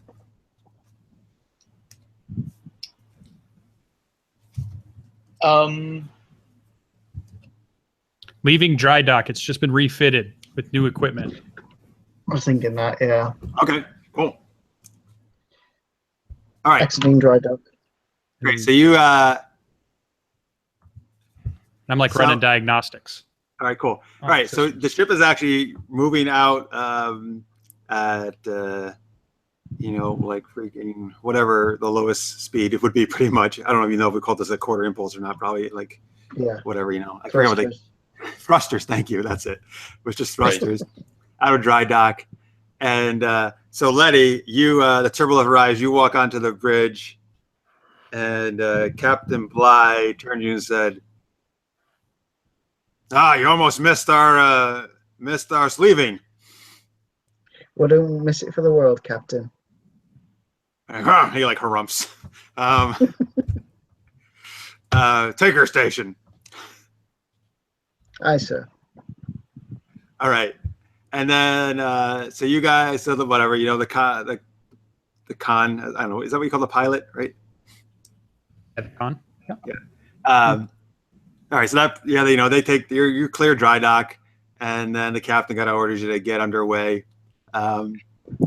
You're all right. So you guys are you kind of moved out not too long after you left. On the view screen activates, and Admiral Corleone appears. So she's like a middle-aged woman with short dark hair, and so she says, Captain, I know you just left, but we've just received a distress call from Horizon Station and the Borderlands. We can't raise them. We can't get any communication with them. As you know, Brood Lord Zarax was just making a trip there, and the Xenons are all over my ass to make sure he's all right. So I need you to get over there right away and see what the situation is. Wait, sorry, remind me. Did we say the Xenons were the bugs? Yes. Yes. That's your trip, right? Okay. Yeah. Basically, praying mantis, giant praying mantis. All right. So then the captain says, why do I give a crap about the freaking Brood Lord?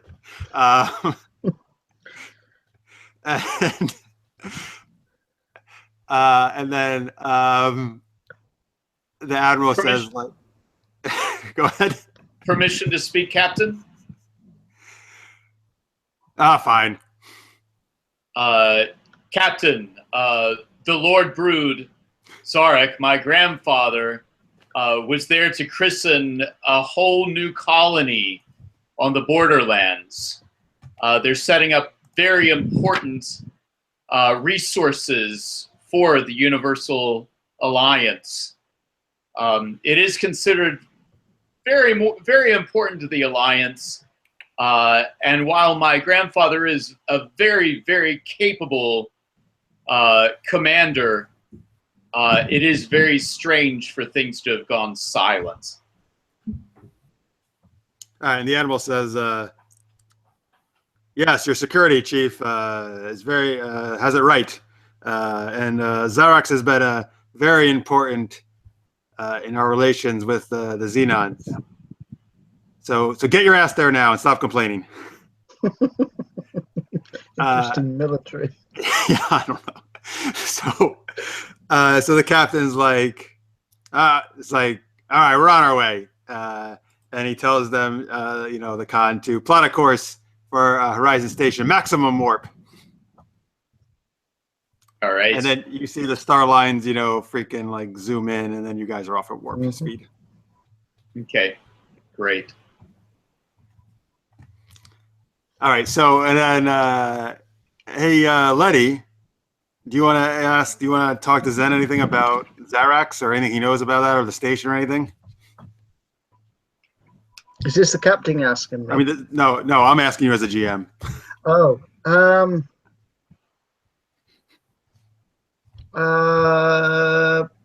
I suppose so. Yeah. Get some as much information. I don't know what. I suppose you might give us some more information. Yeah. Go up to him and speak to him. Xarax has fought in many wars. Xarax has single-handedly killed many leaders of our foes. He himself helped bring about the alliance with the Gears. He's been around for 400 years.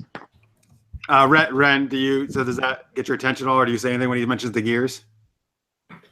Yeah, but he's it's somebody of higher rank, so he's listening, but not sure if he should intercede at that point.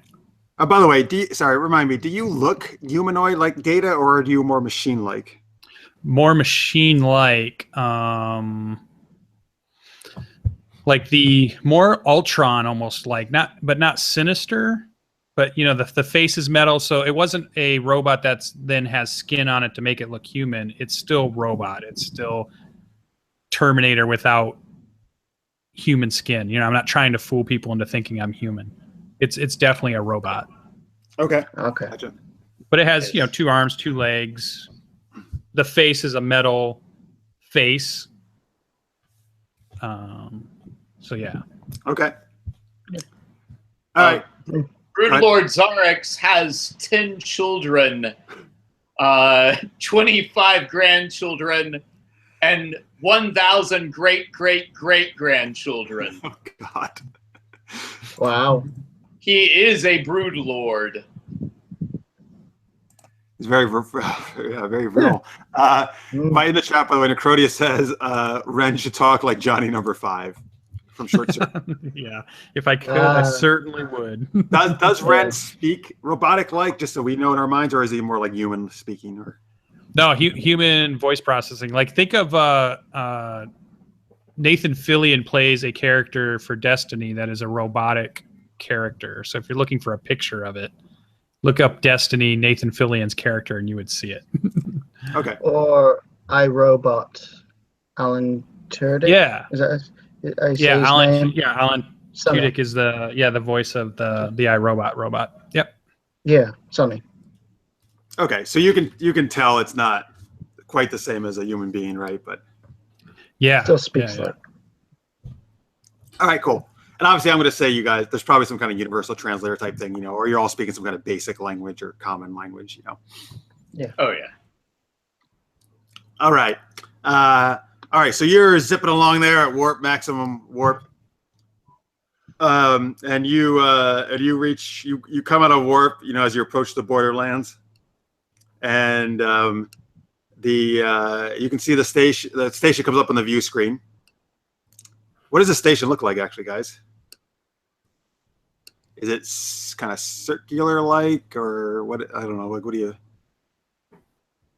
It's an hourglass shape. Okay, cool. All right. Like it. Sounds interesting. I mean, from afar, as you get closer, it's an actual station-looking thing, but it has an hourglass kind of shape to it.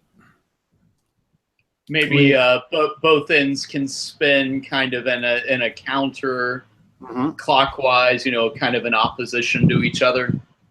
Oh, cool. Yeah. So maybe there's like, I don't know, interesting. Maybe there's almost like as you pass between, there's some kind of different, I don't know, gravity or something, or lack of gravity as you pass between the two. Maybe so. I'm kind of thinking like on the upper part, the toilets flush like clockwise, and then on the bottom part, they flush counterclockwise. Yeah.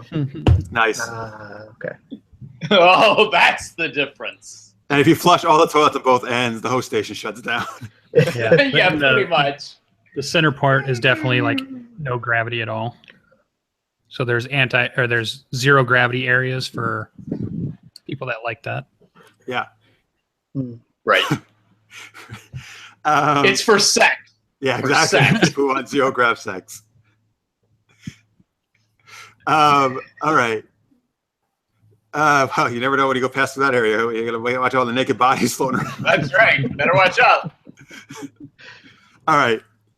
So Captain Bly turns to you, Ren, and says, "Try to hail the station."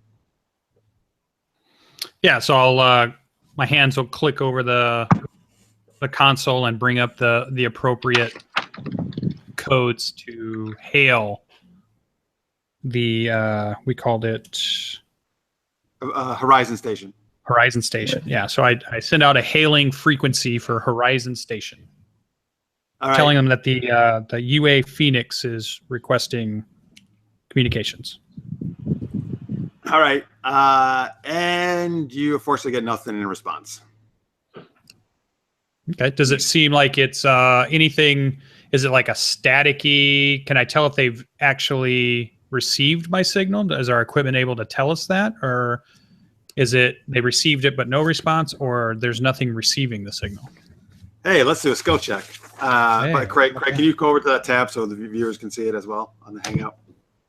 I'm trying to think. Well, I would say that maybe this will be a notice, but I guess your stunt could apply here, and you could use investigate probably, right? Because this is a technology type thing. Okay, yeah, I have that, or maybe crafts. I have. Well, since you're trying to kind of, I'm going to say investigate or notice. Investigate? Or notice, either one, whatever you. Yeah, well, investigate's my good one for sure. Okay, so just roll it. Yeah. Again, we're this modifier input value. Oh boy. Uh-oh, it's not doing that again, is it? Oh boy, is it doing the same thing that happened for you, Trip?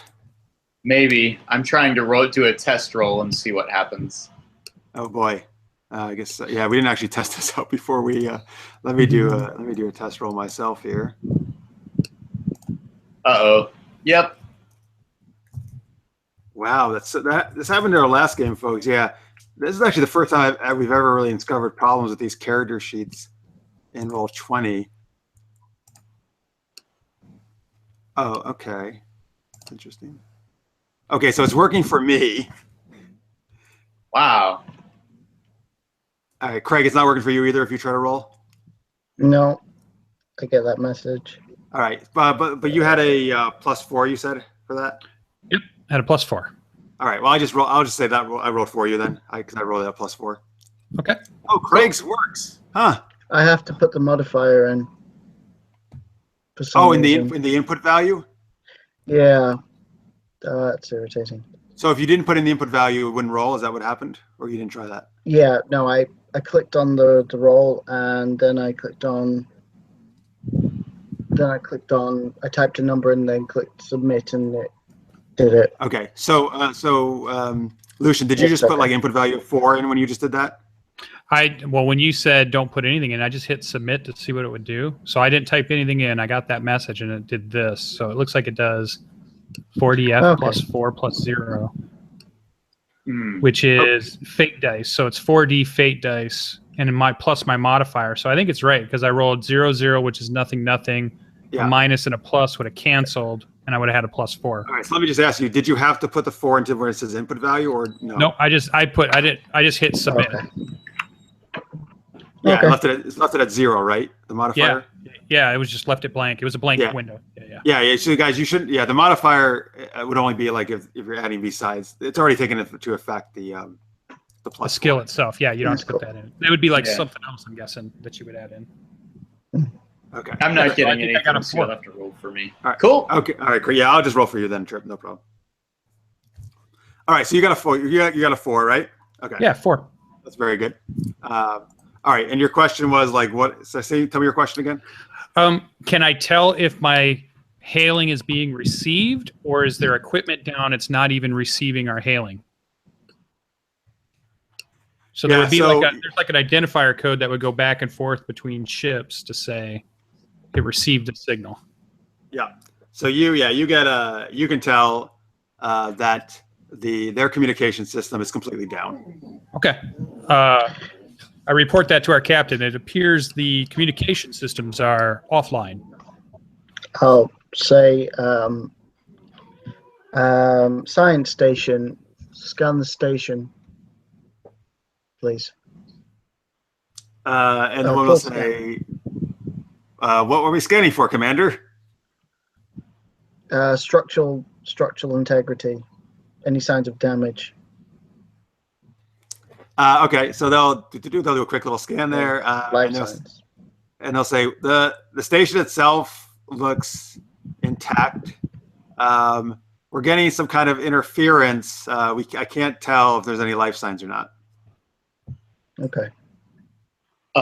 Captain, would you be okay if we scan for any Xenon ships that would have taken Zarax into the area on the delegation? He's like, yeah, scan for Xenon ships. Okay. Ren, I whisper in your ear a special code that's used, that I recommend that you use, that's used by the Xenons, that should definitely be picked up if any of the ships are in the area. Okay. Yeah, it's like a beacon that the Xenons always use on their ship.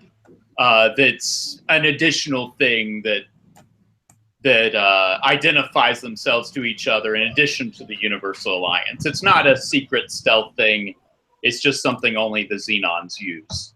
Okay. Yeah, I'll put that into the console, and I'll try a wider area scan to see if there's anything that responds.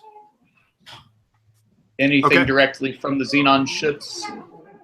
Yeah, so you do that, and you cannot pick up any Xenon ships in the area. Yeah, so I'll report no response to any hails. No ships appear to be in the area. Oh, that's bullshit. Okay. And he looks at his console and he's like, do not compute. The captain will kind of glance at you too. Captain, for this to be the case, I mean, the Xenons would never allow themselves not to be able to be contacted. So something is not right here at all. When they were scanning for the ships, were they also scanning for wreckage? Any signs of the ships? I took that as trying to put a communication out, like to see if anybody. Oh, okay. Yeah. Scan for wreckage, please. Okay. Yeah. So the science people scan for wreckage, and they can find. They say, there appears to be some debris. We're not positive, but it looks like it could definitely be from some Xenon starships. Can we scan the debris for survivors? There's no life signs among the debris. So I show a seal that I have branded on my shoulder and say, will you please scan for this seal among the wreckage? I just want to see if if it was a royal ship or not. Specifically, there would be a seal that would be put on the ship that held my grandfather, the Brood Lord. Okay. Yeah. So they scan for that, and they cannot find that seal. Well, that's good. Okay.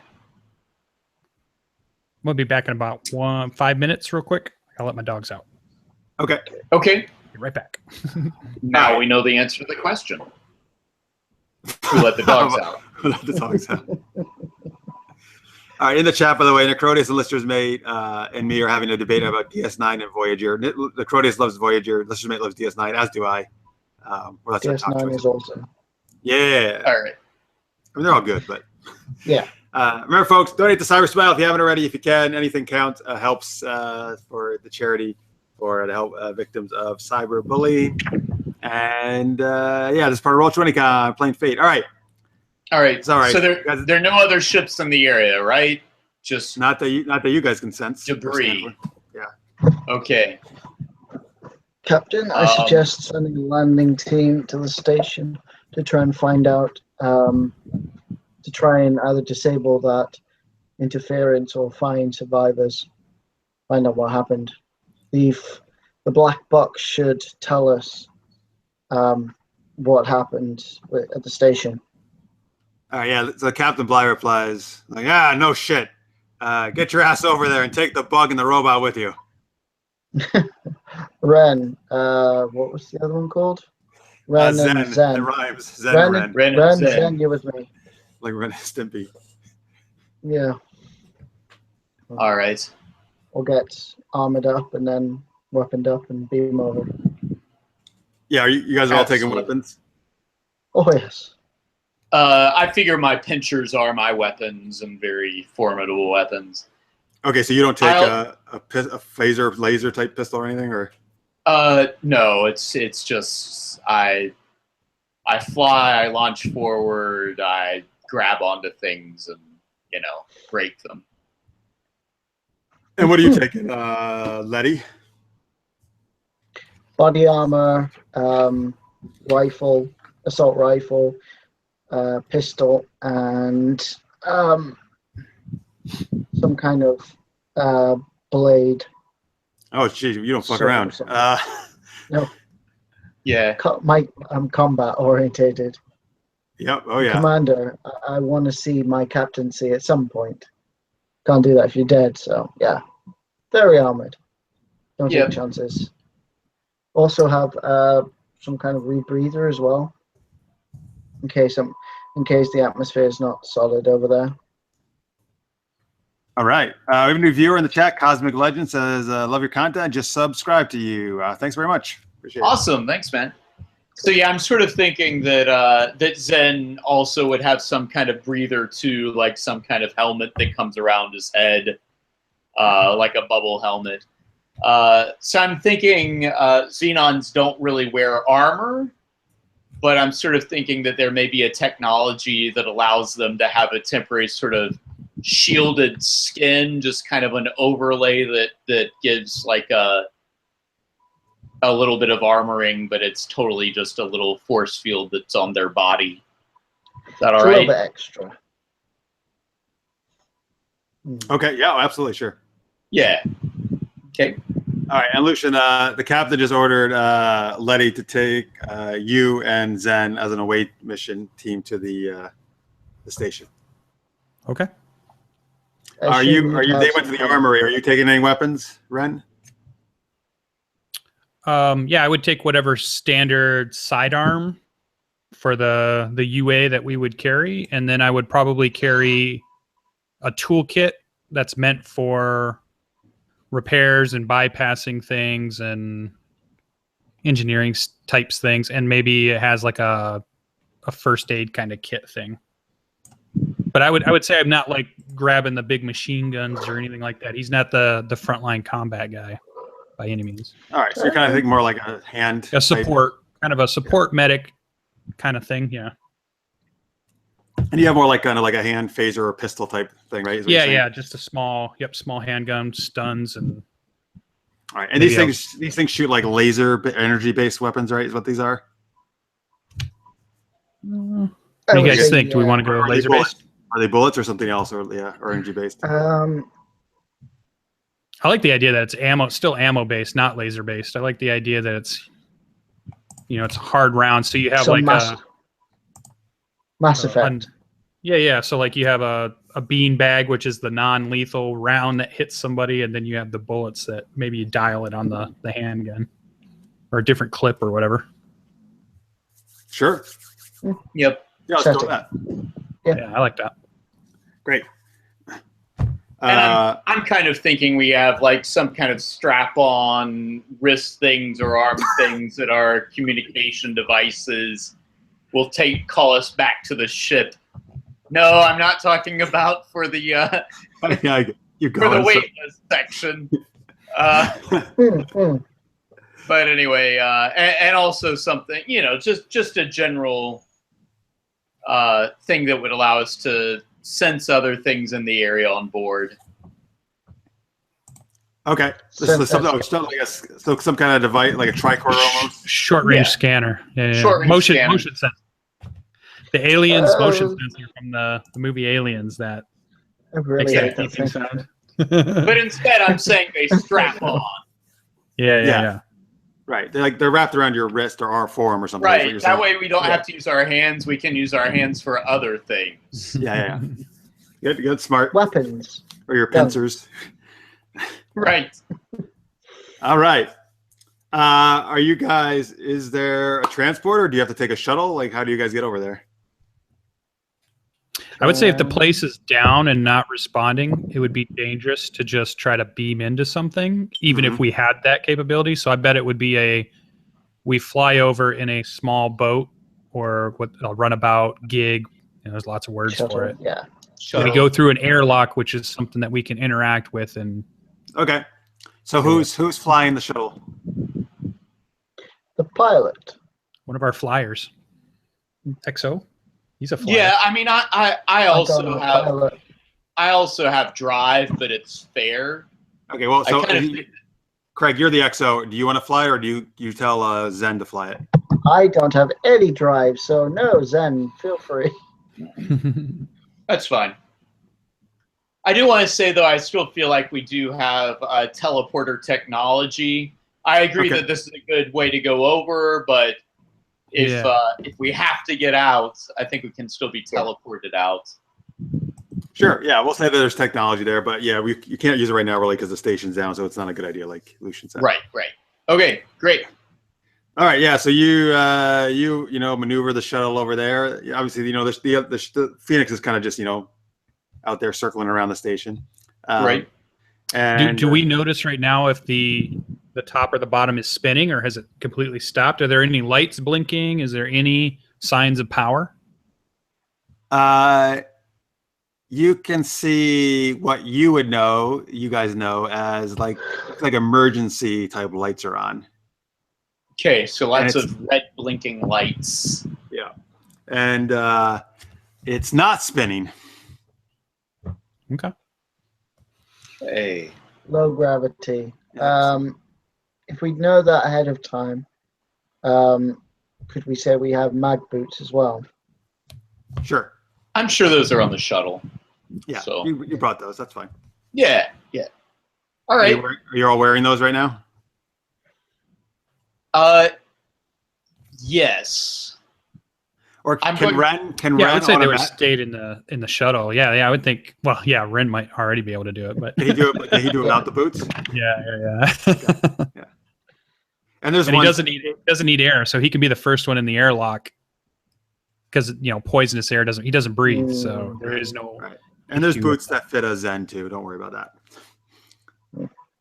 Yeah, I'm kind of thinking. I'm sure that these boots are very easy to turn off because I would imagine I'd go flying through corridors if needed.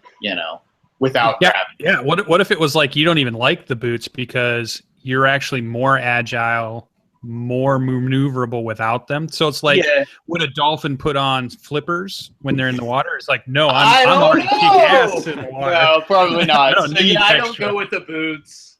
Yeah. Yep.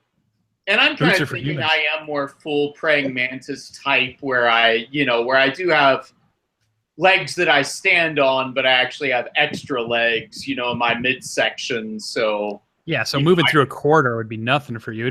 You'd be awesome. Right. Yeah. I can crawl around the sides or the ceiling or whatever I need to go. Or like the other analogy would be like the hippopotamus. Like when you see it on land, you think that's not too dangerous, and in water they're as fast as fish. Right. They're like terrifying in water. So yeah, you in 0G is terrifying if it's coming at you. Gotcha. All right, cool. That's very cool. Maybe you should have a terrifying hippopotamus encounter in your background. Nice. Hippo terror. All right. So so you guys dock to the station. You gotta kind of have to. You actually gotta have to almost like force the thing open. but you get the thing open. And you said, Ren, you're going first? Yeah, I would go first. I don't have to deal with atmospheric problems, and I can be the first one in. Just the airlock part. Yeah. And then make sure that the door is open, and then I can report back what I see, and then from there the security can do their part. Okay.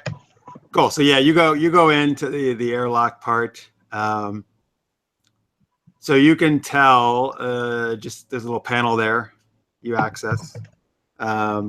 You can tell that the gravity is not working, but there is still breathable oxygen inside the station.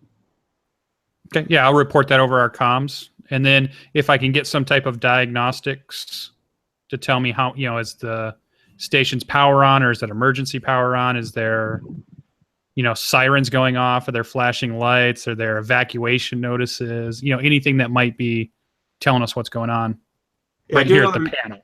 Do another investigate roll. Okay. I start telling a story about this woman named Ripley that was a real badass, and how they encountered these horrible aliens on another planet, and there were these egg-shaped, things that when they opened up, there's this thing that would attach to your face, and then things would explode out of your stomach. And what made it all worse? Game over, man! Game was over. The artificial intelligence that wanted to bring it back and save it. Right. Yeah. All life should be protected. He says that's the bedtime story Xenons tell each other. Yeah. All right, Ripley's the villain in it. So I got a 4. Okay, that's good. So, all right, yeah. So you can tell the station's definitely on emergency power. The main power is offline. That's from this. This is really just a panel just in the airlock, so you really can't tell much except that right now from where you are. Makes sense. Okay. And then I mentioned I translate that data back, and I'm saying ready for security to move forward. Great. All right. So I start walking out, doing a search of the area with short scanner. All right. So you're moving out through the airlock into the actual station, right? Is that what you're doing? Yeah. Okay. All three of you are? Mm-hmm. What's the march? I'll be last in line. Okay. So you're in the middle, Letty, then, right? Yeah. Okay. Cool. Yep. I'm not as fast as Ryan. Yep. I'm fat. I'm fine with being first. Oh yeah, you're head of security. You should be. Yeah. And I'm looking around with my buggy eyes in different directions. Okay. In the chat, listeners may say it's like a really bad disco ? Well, yeah, kind of, because there are flashing red lights as you enter the station. It's quite dim. It is partially illuminated a little bit, because of the kind of emergency lights that are on. But it's pretty dim. You don't see anybody. Is there damage in these hallways? No. So it looks normal except for the flashing of lights and the power issue. Yeah, and the lack of people. Lack of lots of Does this station normally have thousands of people, hundreds of people, 50 people? What do you think? So what do you guys think? So this was a new station built at the Borderlands, right? You think this is a big station or a small one, or? I'm thinking 150 people. All right. Yeah, I don't think it's going to be huge. Yeah, so that's it. But obviously, even with that amount of people, there will definitely be people milling around, Oh yeah. Right. Unless this alien got them all and put them all in one place, and they were using them to feed the queen. Did somebody grab the flamethrower? I don't remember if we grabbed. Yeah, anybody got right? Well, so I didn't talk about this yet. I totally forgot. If the game's called Fate, you put this on your sheet. You each start with 3 fate points. Okay. I was wondering. Yeah. Yeah. So fate. One way you could use it actually is what you just said. You could use a fate point to kind of say "Oh yes, we did bring along a flamethrower. Of course we did." Right. But more often, how fate points are used is to invoke your aspects, there's a reason. The aspects are, well, no, they help you play the character, obviously, but they're also used if your aspect you think relates to a situation, it will add +2 to your roll if you pay a fate point to invoke it. Okay. Gotcha. So that can help you obviously with rolls, particularly if things are going to be difficult, or you're kind of, or anytime you want to do it, you know. Now don't be afraid. Like last night, Accelerate, I think a lot of the people were kind of trying to hoard them and not spend them. You should feel free to spend them, because I can do what's called compelling, which means I can say one of your aspects, I'm going to invoke it and cause a complication in your life based on your aspect, but you get a fate point when I do that. Okay. Sounds good. You can refuse my complication by paying a fate point, but they recommend you just take it because it's kind of good for storytelling, you know, to have down and stuff, and you're getting fate that way. Can I bring up on like our PDA or whatever we would call that, the schematics, so we can say, so I can direct our security guy to say, okay, we need to go up this tunnel this way to go to the bridge of the space station. Yeah. Like I have the schematics on my ARM device, and I'm Sounds calling good. out which way we should go. Yeah, I would like to get to a communications center to be able to send out a message throughout the station. Okay, yeah, so I'll look up where that is. Okay. And then so by the way, in the chat, Acrodia says "Staying Alive" starts playing over the intercom. Right. That's awesome. So I'm actually going to, speaking of that, I'm going to compel one of Ren's things right now, which is the prone to malfunction. Okay. And I'm going to say, as you start to do that, you start malfunctioning and can't bring it up. Okay. All right. So as long as you accept that, you get a fate point. Yeah, You'll be I'll take before it. that. So I got 4 now. Okay, got it. Yeah. And I will mention to our group, I'm having issues with bringing up schematics. Unknown reason. Can you connect with the station terminal and try and get the schematics that way? Well, any of you could really do that. I was going to say, if we find one, we can try. Right. So let's have that be one of our first things. Let's see if we can find one in the area. I would actually like to spend a fate point once I get there, and I would like to speak in Xenon over the intercom of the whole station, and I want to basically send a special message only in my language to my grandfather. You know, I'm speaking directly to him and saying that he needs to let us know exactly where he is. He needs to do everything he can to let us know where he is. Great. By the way, do you guys have like kind of some kind of flashlight type thing on either your weapons or to your bodies or something, or head display? Yeah. I mean, I feel like that's part of the strap on. the strap on, or that there could actually be one also connected to the helmet thing. I want to spend a fate point. I want to have different vision modes. I want to spend a fate point to have like the you know how the Predator would change from either heat vision to infrared. To like infrared vision to a motion sensor vision back to a normal ultraviolet light vision. Yeah. So he had like 3 modes that he could switch between. Would that be worth a fate point? Sure. Nice. All right, now you find it. There's a terminal nearby that you find. That'd probably be. Would that go under extras? Maybe just like equipment or something. We could. Sure, let's put it there for now. Modes. Put it there for vision now. Modes. Yeah. I'm not even totally positive if that's the. We may almost do it as an aspect, but right now, let's just say you do a fate point and you got it right now, just to speed things along. That's totally cool. Yeah. And all right, so you find a terminal. And so you're using your air to the Zarak brood. Right. And I'm telling him that I am there. We are here to, to help him in any way possible, but we need to know what's going on. We need to know where he's at. And, and I know like any lord or royalty of the Xenons, that he will do any and everything he can to let us know where he is. Okay. So And if he can give us a signal, we will come after him. All right, so I need to roll for you, right? Yeah. So I'm going to say this could either be a context or a rapport roll. Which is your best? It is. Oh, it's both. It's +2, so they're both at +2.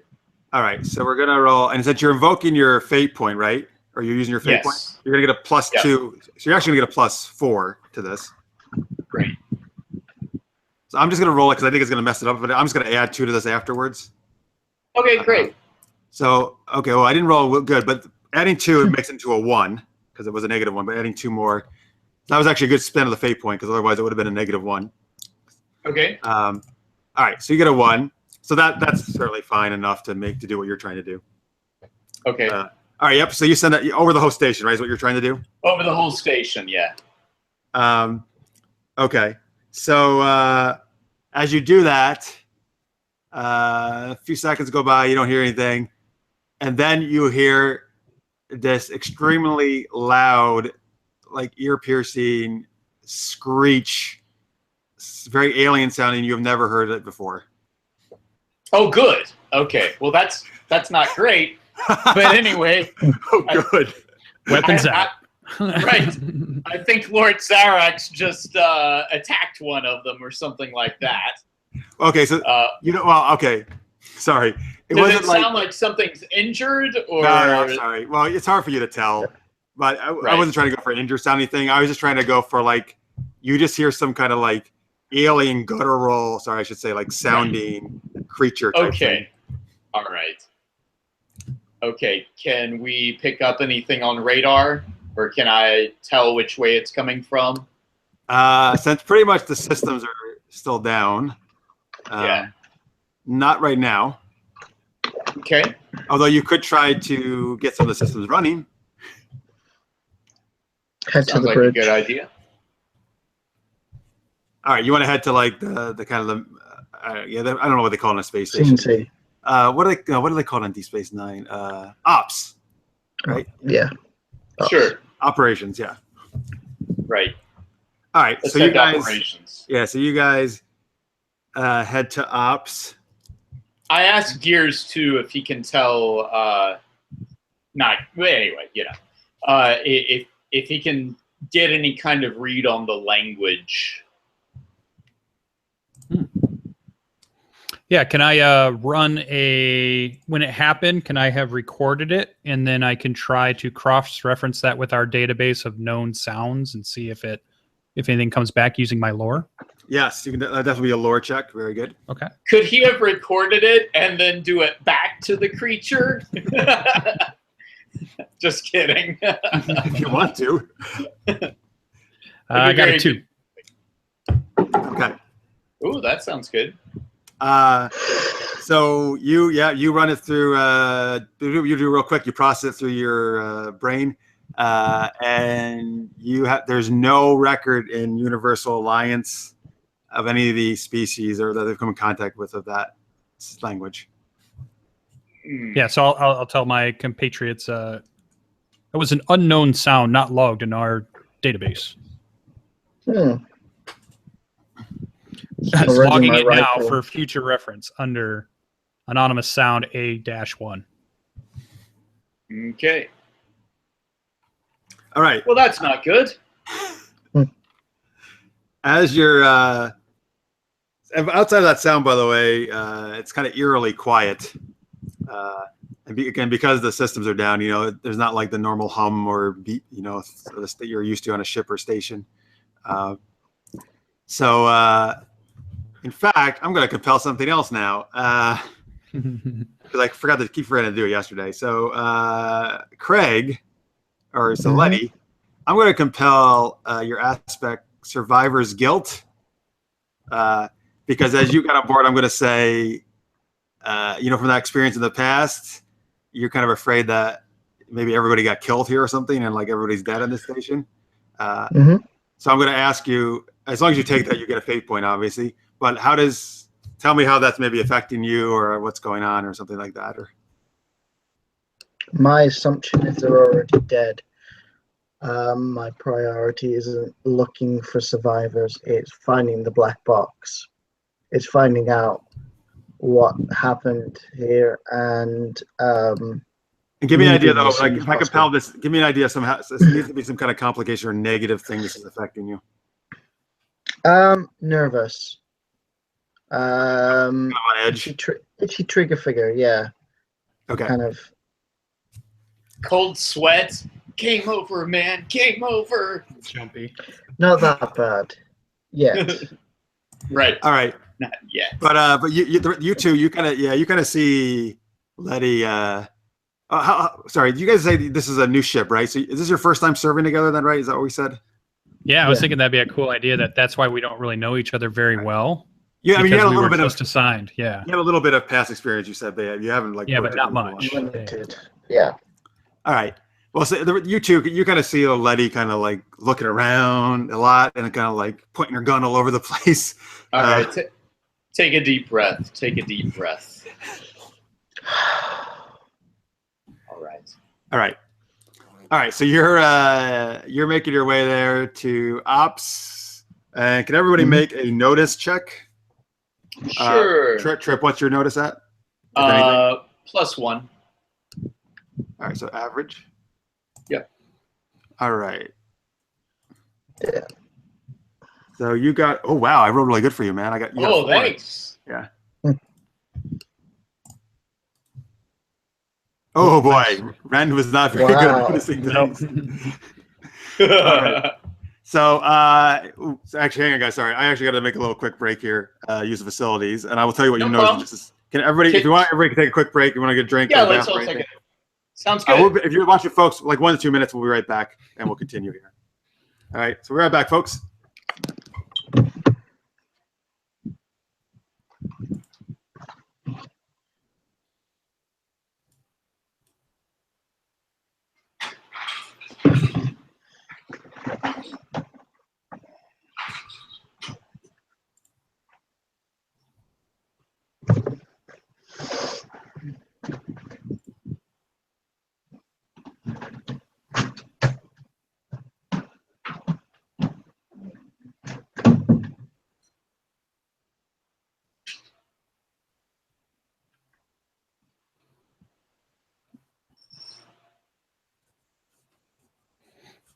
Well, if everybody's hanging out and staying around, happy to answer any questions at this point. Looking at chat a little bit.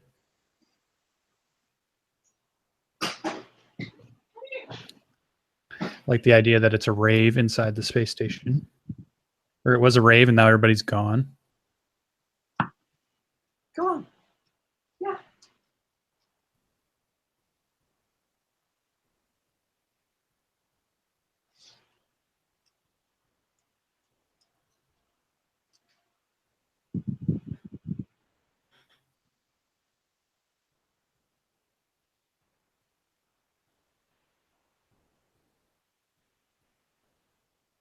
I think it would be 417 divided by banana. I think it's always banana because banana is like 0. So anything you divide by it is always itself or is always 0. That's my guess. Banana. Or maybe it's orange.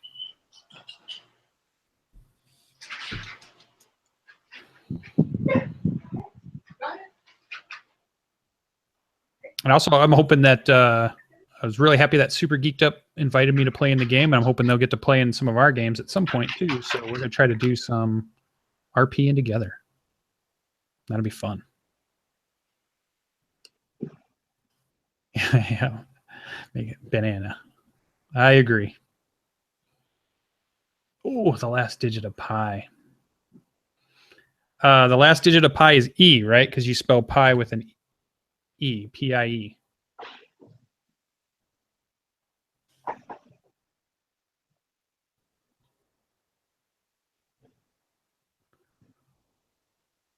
Sure, I'm glad to be here. It was cool to find these guys. One of the things I've been trying to do as a YouTuber and streamer, so I do stream on Twitch at times, and I also stream on Mixer, which they changed the name from whatever the other program was, which is interesting. They called it Mixer.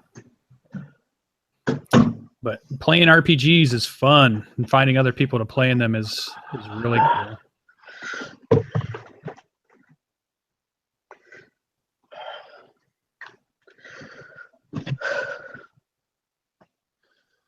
So I can't wait. We're going to run some D&D 5e stuff. We run Numenera, if you haven't seen that system. Star Trek Adventures, which is getting released in the next month or so, right before Gen Con, if anybody's going to Gen Con.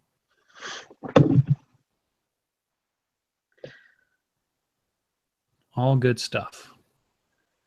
But now that I'm playing this Fate, I like it. I'm going to have to run it for my group, see what they think of it. Cool. Yeah, so far it's very interesting. It's very open-ended, you know? Yeah. It seems more story collaborative as far as allowing everybody to kind of add details in and add things in. It's nice. Right. Whereas like my 5e is like I come up with everything that's in the adventure. They just play their character, and that's the extent. But this one's a lot more collaborative, yeah. Mm-hmm. Accelerated is interesting because you do have a restriction of how many skills there are, so you have to try and make certain actions fit one of those skills when you run. It's kind of sometimes you have to think about is it that one or is it that one? Gotcha.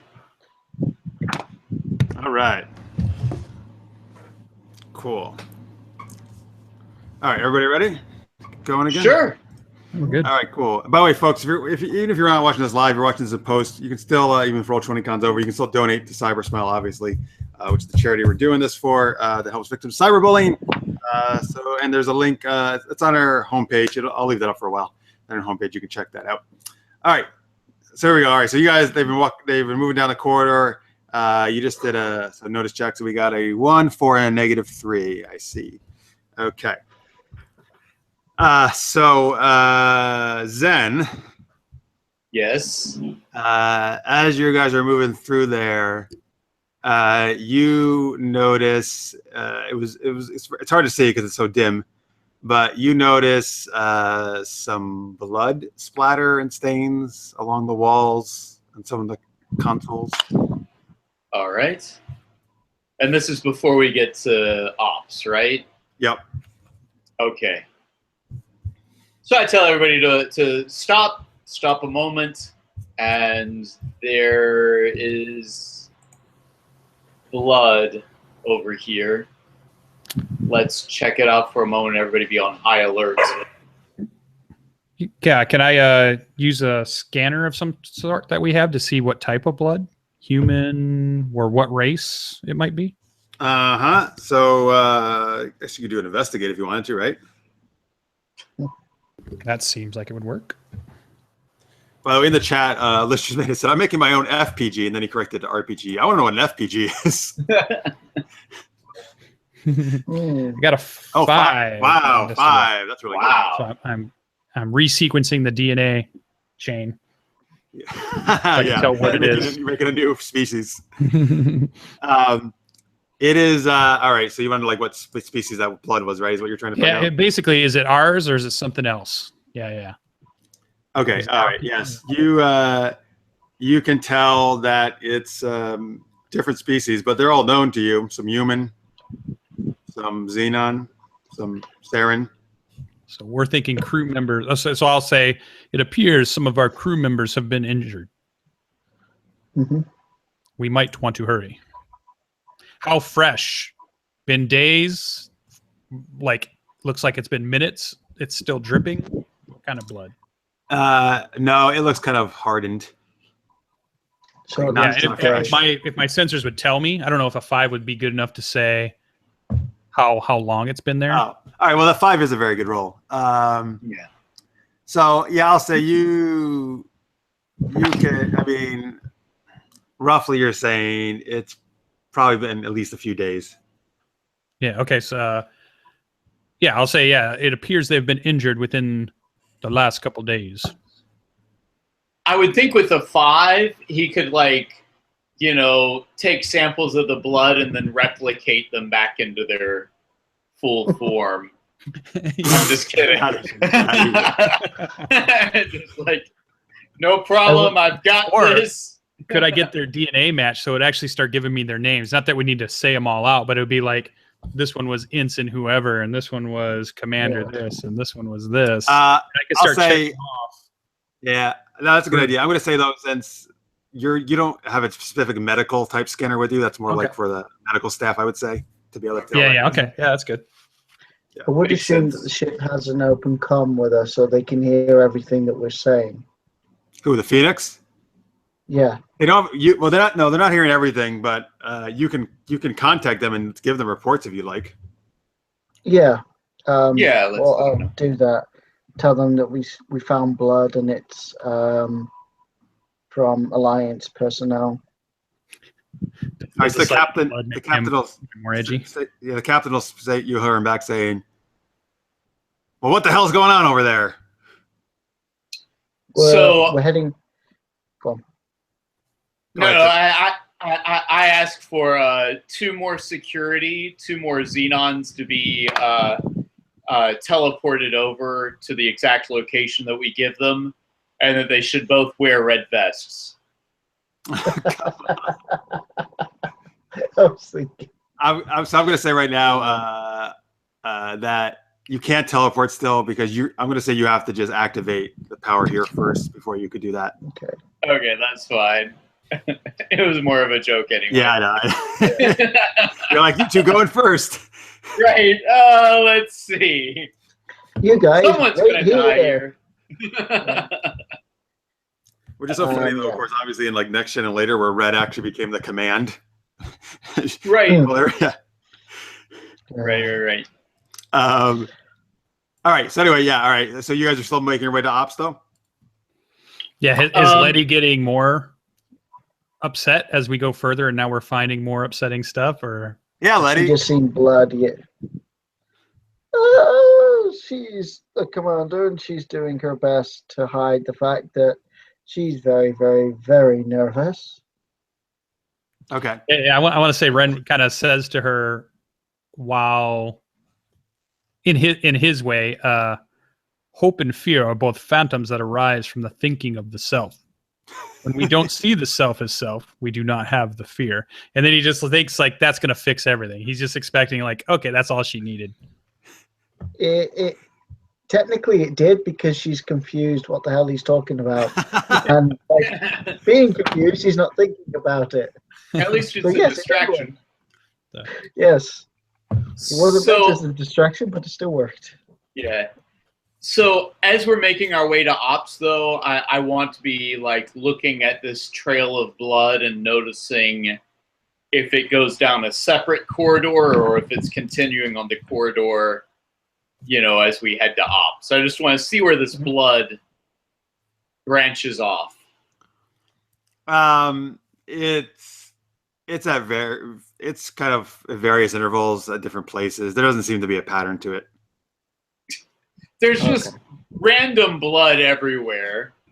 Like, I mean, it seems like probably a decent amount of people might have been killed. It's not good.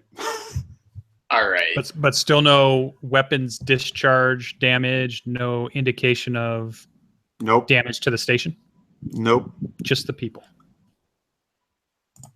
Yeah, I mean, you're assuming. I mean, you don't know the people are dead. I'll be honest with you, but No, right. But we're not seeing any. Yeah, we're not seeing like scorch marks, or we're not seeing holes in the wall. We're not seeing. No, it's very strange. It's a mystery. They could just be harvested.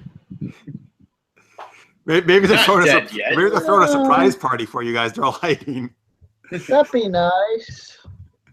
That'd be great. Ren internally is thinking, "I'm glad I don't have blood."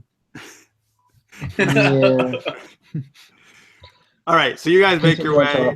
You guys make your way to Ops. You get to they're like kind of 2 big, double door kind of things, doors that would go apart from each other, slide apart.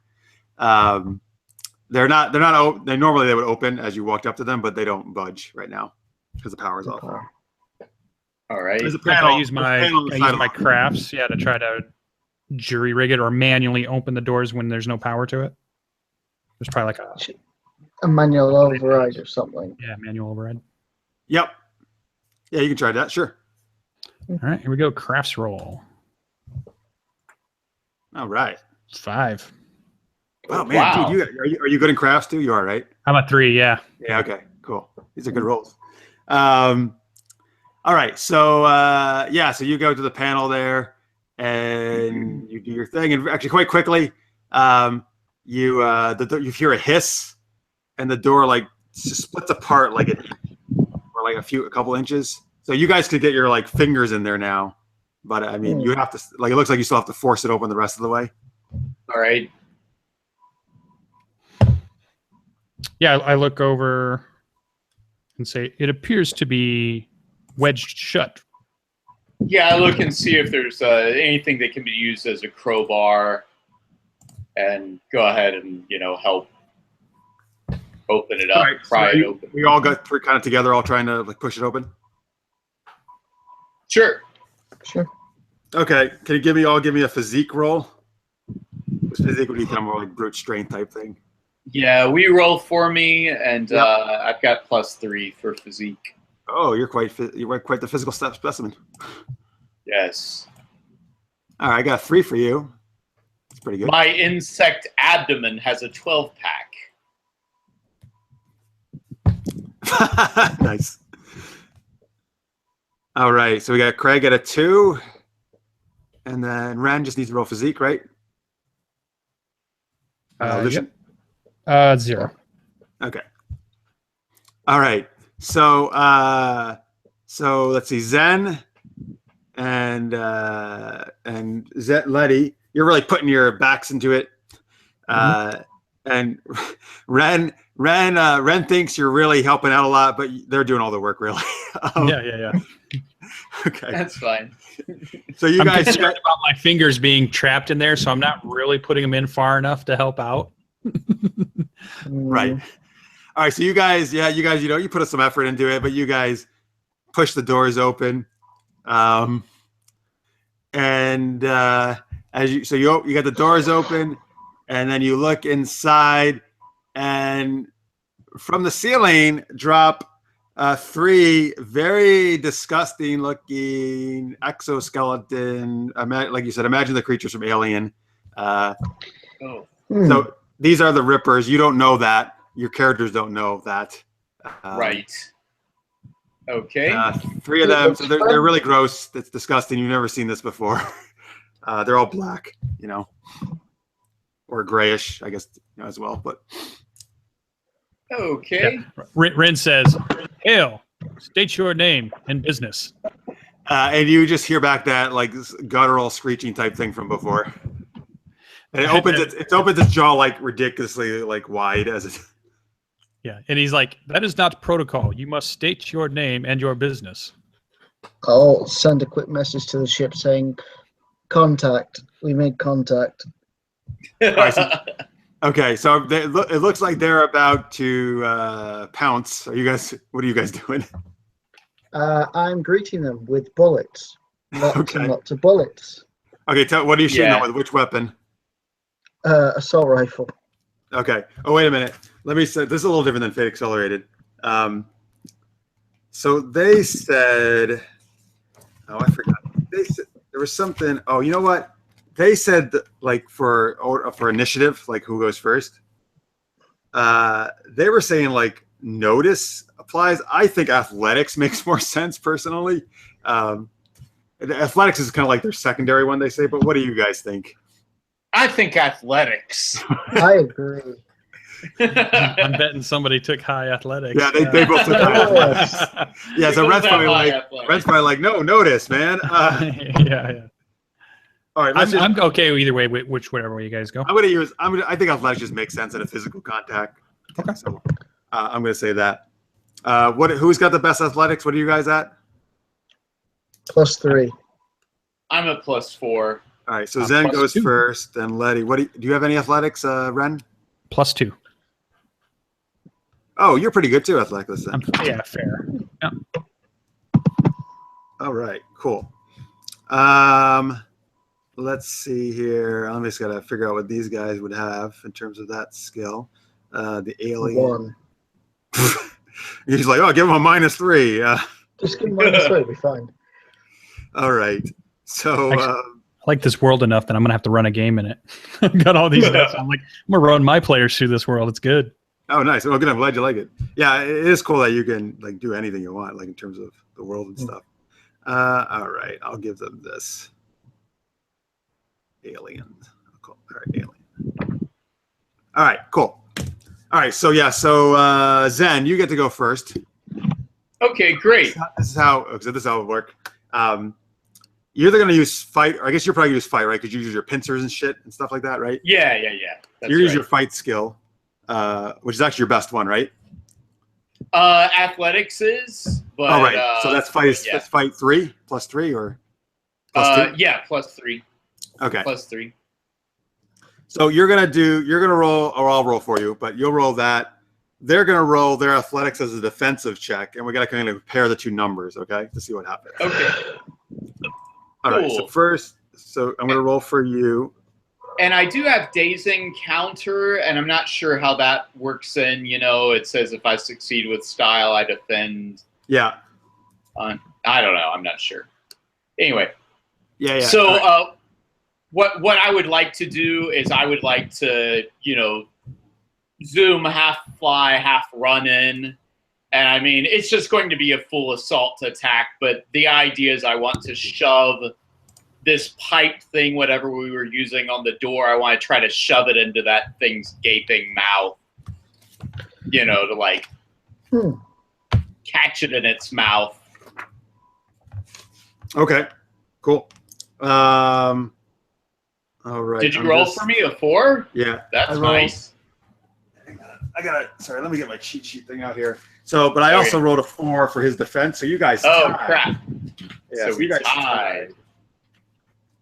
But let me just what happens on the tie here. All right. So on a tie for an attack, so you actually don't harm him, but you gain a boost. Okay, so what a boost is some kind of like temporary advantage you can apply also time during this combat. Okay. So I'm gonna say, let's see what the boost could be. That all right. So you said you flew in there. You kind of swung this pipe type thing. Is that what you were doing? Well, I was going to try to shove the pipe thing in its mouth. Still causing it damage, but it had its mouth like wide open at us. All right. Basically, like punch and shove it into, like basically like a toothpick or something. Okay. Well, I'll say that's exactly what you did. You stuck it in there, so you didn't damage it, but that's obviously not comfortable, and it's kind of throwing it off. So you have the boost now, which will be like, I don't know, like usually we name like they give like a name to all these things. So the boost I'll just call like mouth agape. And that means next time if you want to, you can use that boost to get a +2 to your roll. Okay, great. Or you actually, I guess, do a +2 to your defense roll too if you wanted to if it attacks you. Okay, good. You can only use that once. You have to use it during this combat, or because it disappears after that. Okay. Gotcha. I will definitely use it. All right. It can also try to get rid of that boost by doing something, but we'll see. Gotcha. Okay. All right. Now let's see. Now we have Letty. Hi. Letty is going to shoot them. Or right. Sorry, I'll be right back. Do your roll, though. I'll be back 1 second. Okay. Bang, bang. Or zap, zap. Pew, pew. All right. What are you shooting them with? Assault rifle, as you might have. Okay. All right, good. Go ahead. Which one are you shooting? There's 3 of them. So there's left, center, and right, let's say. Whichever one is straight ahead of me. All right. Say the one in the center, let's say. I'll say you chose the one on the left, Trip. It's the one you were. Sounds good. Oh, wow. You got a 6? Oh, nice. Is that your top? That's your top skill, right? Yeah. Yeah. All right. So I rolled a 3 for defense. So he rolled 3 above what I got. So that means if you're 3 above, you actually succeed with style, which means you did really well. Very cool. I shoot him and I make his head explode. So you can, by the way, when you do style on an attack, you can reduce the damage by 1 to generate a boost, or you can just do full damage. It's up to you. Now I'm going to say this. You know what? Actually, this attack's going to take him out, so forget it. Don't worry about it. Yeah. So you blast him. You just fire off your assault rifle, and it just rips right through his head. Because you were kind of like so nervous, you kept firing like crazy. You kept firing it well after it was dead. Letty doesn't double tap; it's like quadruple tap everything. Yeah. It twitched. Right. Actually, have to put your hand on her shoulder to say, "Okay, let the trigger go. It's dead." Easy text. Yep. Like die. All right. So one of them's out. Okay. So let's see. So Ren, you're up next. Would I know? Is there in these stations and in our universe here? Are there normally inside rooms like defense systems? Well, you like defense systems inside the actual thing? Like Yeah. Automated defense systems? Turrets, like a laser or turret? do they do force fields that are allowed to pop up and like, could I interact with a console to use a defensive system to contain or hurt something? Let's figure it out. What do you guys think? What do you think would be on space stations in the Alliance? I think what could be interesting is if there's some kind of like ball-shaped drone things that actually do have phasers on them, and that they do come out of consoles in different important rooms where then it's basically like a special security thing. Yeah, it wouldn't be everywhere, but it would definitely the important rooms, like the ops room would have it, maybe the main engineering and maybe the bridge, but then everywhere else would be normal. But these rooms might have something automated that could be turned on. Yeah. I think that would be fun. I mean, it's basically the same thing as saying that he's taking an attack with like a phaser or something. Yeah, a little laser gun. Could I place a force field at one section of the room that separates them from us? They do that in Star Trek a lot, where they just force fields up in a corridor or something. Using isolate. All right, so tell me, what do you want to do? You want to do the force field? Do you want to try to do that drone attacking thing? Like, what do you want to do? I think the force field one, I think that looks visually cool, the idea of trying to put a force field. So I want to interact with the console to see if I can get it online and drop a force field around one of them. Okay.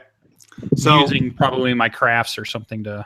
All right. So I'm gonna, hey guys, it's just because I'm trying to like show the system off, and also obviously it's no fun if you guys are always successful. Yeah. So I'm gonna compel you again with that same malfunction thing, and as long as you accept it, I'm gonna say you do the force field, but it comes around you instead of them. Oh yeah, I'm good with that. Okay.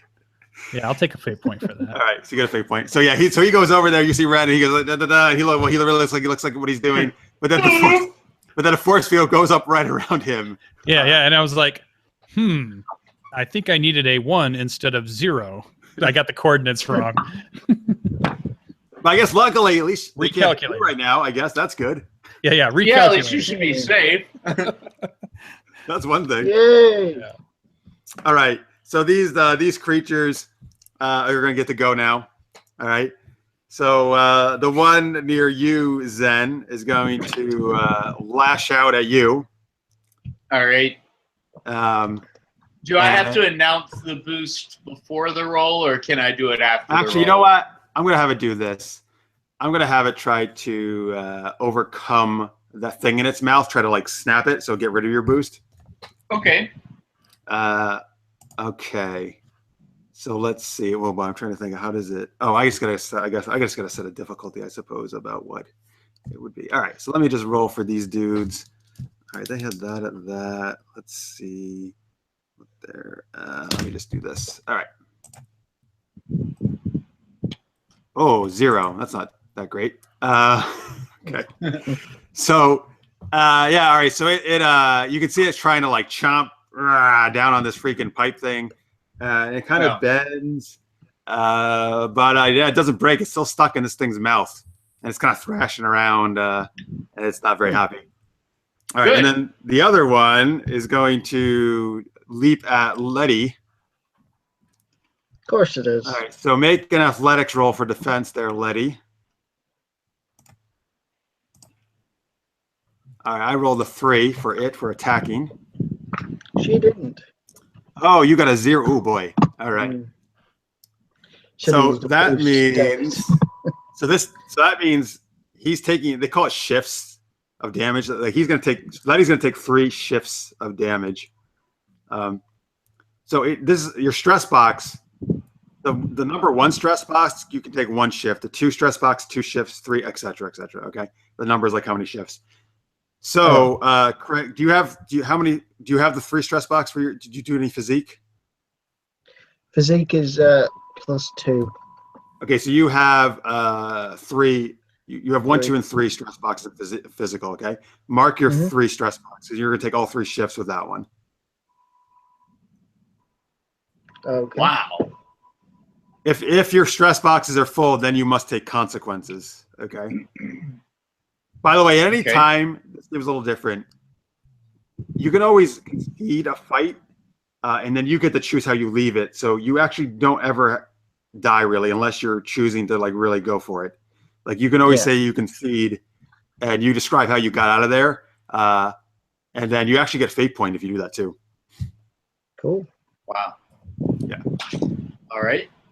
The stresses will go away after conflicts are over. Don't worry too much about those. It's really the consequences, that are more. Gotcha. Even mild consequences go away pretty easily, actually. All right. So, yeah. So that thing that actually takes a nice kind of like freaking chomp out of your shoulder there, Letty. It's pretty painful. And then it kind of like leaps back. All right, back to Zen. All right. So I want to spend a fate point here on I owe Lenny one for helping save Jenny. All right. Sure. So I'll go ahead and spend a fate point. I would like to do a flying leap dive over the one that currently is beside me that has its mouth, done. And I just want to come right down with my pinchers on top of that. Anyway, the alien's head that's attacking. It's Lenny, right? Or is it Letty? Letty, yes. So, right, and I'm just saying, don't fuck with Letty. And so, yeah, I'm doing fight, but with a fate point. Yeah. And I'm going to go ahead and use my +2 also on the boost roll. Or can I only do that against the one? The boost only applies to the other one. But you get +2 for your fate. For your fate point, you get +2. So I'll just do the fate and fight. So that'll give a total of +5. Okay, is your fighting is +3, right? My fight is +3, and I'm doing a fate +2, I guess. All right, so I got to roll 3. That's +2. That's a 5 you just roll. That's quite good. Let me see this guy, the alien's defense roll. I got a 2. All right, good. So you just beat it by 1. No, by 5. By 3. Oh, you get it by style. Okay. Cool.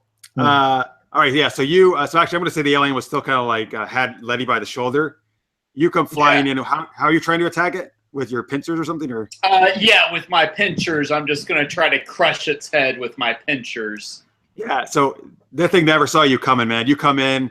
And then, you just take both your pincers and smash its skull in, and that thing's really dead. Yeah. Excellent. Cheers. All right. All right. I throw it to the ground, and I give Letty a pincher thumbs up. Pinchers up. Pinchers up. All right. Pinchers so. Ren, Ren, you're in a force field right now. Yeah. I don't know. Can I still interact with the console? Yeah, I'll say the force field was on the other side of you, so you can still go to the console. Yeah, so I'm trying to change where the coordinates was. And would this work if I used my stunt, the Ghost in the Machine? Can I interact with the space station's artificial intelligence to help me put the force field in the right spot, right coordinate? Is that what your aspects, right? Yeah, that's what my stunt is, Ghost in the Machine. Well, the stunt was, I think, didn't we say usually it would be a notice? You could do investigate, right? Is that what that was? Oh, was it the notice? Okay, yeah.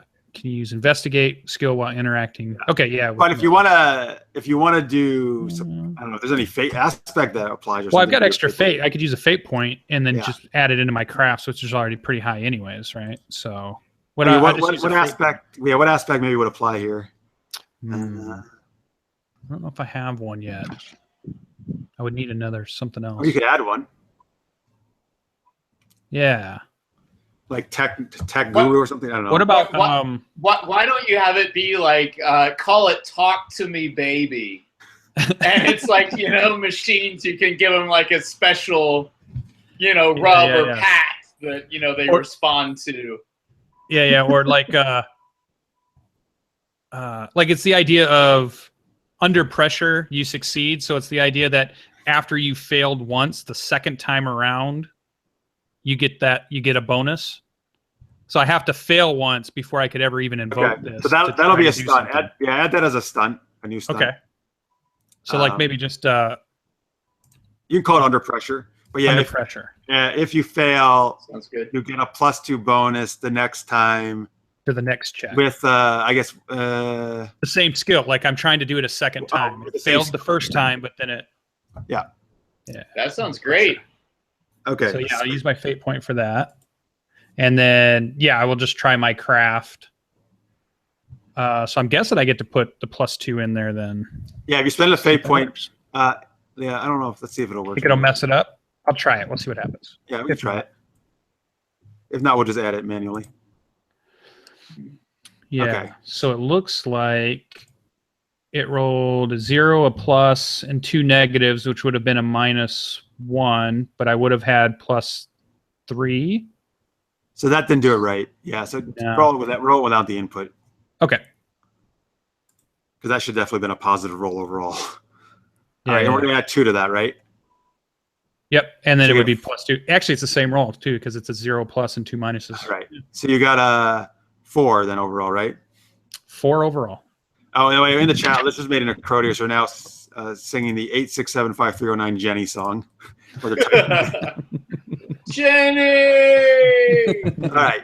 So so you're trying to move the force to the alien, right? Yeah. And as I'm saying that, I'm saying to you're a first. Do we say you're a first lieutenant? Yeah. Yeah. Zen. Yeah. So I'm saying to Zen, trying to contain one for further study, first lieutenant. Okay. So you interact with the console, and the force field disappears around you, and it pops up like in between you guys and the alien there, and the alien's like butting its head into it, but it's just getting like kind of zapped. It can't get through it. All right. And it's really pissed off. Can you turn on the lights? Question is if we want to keep one of these things alive for study or not. Yeah. Recommended to find out why they are here. That's the captain's decision. For now, we have our orders. Oh, okay. Tell them what are you ordering them to do? You're the EXO. Find lights for the ops. I assume some of it's still in darkness, so we can't see everything. Or can we? It's still pretty dim. I mean, you could certainly have somebody try to get all the power going now. 2 of them are dead, and then 1's contained now, right? Is that? Yeah, 2 of them are dead. 1 is contained in the force field. Yeah. Try and get the lights on first, and then see if you can find power. The black box. Yeah, right. Ren will attempt to start repairing systems. Yeah. Okay, so I guess another craft check, right? Oh, okay. I'm going to stand guard by. I assume there's just the one open door right now. Yeah. So I'm just going to be at the ready in case something else comes in. All right, you got a 4? Got a 4. Very good. All right. So you the lights come back on. The merged lights go off, so all full lights are on now. That's kind of super bright now compared to all you're used to the dim light. And you get you get main power restored to the host station. Nice. I report back to the XO. Power has been reestablished. Well done. Can you activate internal sensors? See if there's any. Try and identify any life signs. Okay, so you can do investigate or notice. Yeah. Do we have the as a question? Do we have the ability to verbally talk to, like, you know, in Star Trek, they're always computer. They're having the computer tell them things. Oh yeah. Now that we're back online, is the XO just able to talk to the computer and say, "Computer, give me, you know, whatever this," and then the computer voice comes over. Good. What do you guys think? Sure. Yeah. Okay. I like it. All right. Yeah. Gives you a chance to talk back as a computer. But be a sexy woman computer. Yeah. No. And then Ren will repeat everything you say, just like in Galaxy Quest, where Sigourney Weaver's character is like, "But it's my job, and I'm gonna do it." All right. Okay. So go ahead, Craig, in character. Ask the computer what you want. Horizon, please can you identify life signs on board the station? Or how many life signs can you find aboard the station? So in a rather posh sounding British female voice, which we already determined last night I can't do British, but I imagine that's what it sounds like. Laura Croft. I was trying to do Lara Croft last night. It was terrible. So it says affirmative. 5 Zaran life signs detected in Cargo Bay 1. Any others? Negative. Huh. So it's not even picking up this life sign in here? Oh, this alien? Or us. Well, I was assuming you meant outside of you guys. Oh no, yeah, that's fine. Well, no, I think it's great curious. that maybe it couldn't track the other alien. It's not in there. I am gonna say like, well, it knows you guys are there, but it can't. Yeah, I'm gonna say it can't really pick up on the alien. That's good. I like that. It should know it's. I might not realize it's a life sign. Because it's not in its data. It's not in its database, so it doesn't know what that it's there. Yeah. So Anthony's wondering if we check to see if the base is in self-destruct mode or not. Yeah. Like if there's a countdown that we haven't noticed. Horizon. Horizon says base is not in self-destruct mode. Would you like to set self-destruct mode now? No.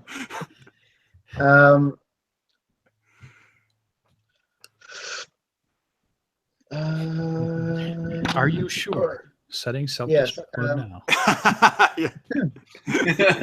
No, I said no. Affirmative. Horizon, can you communicate with what was it? Cargo Bay 1?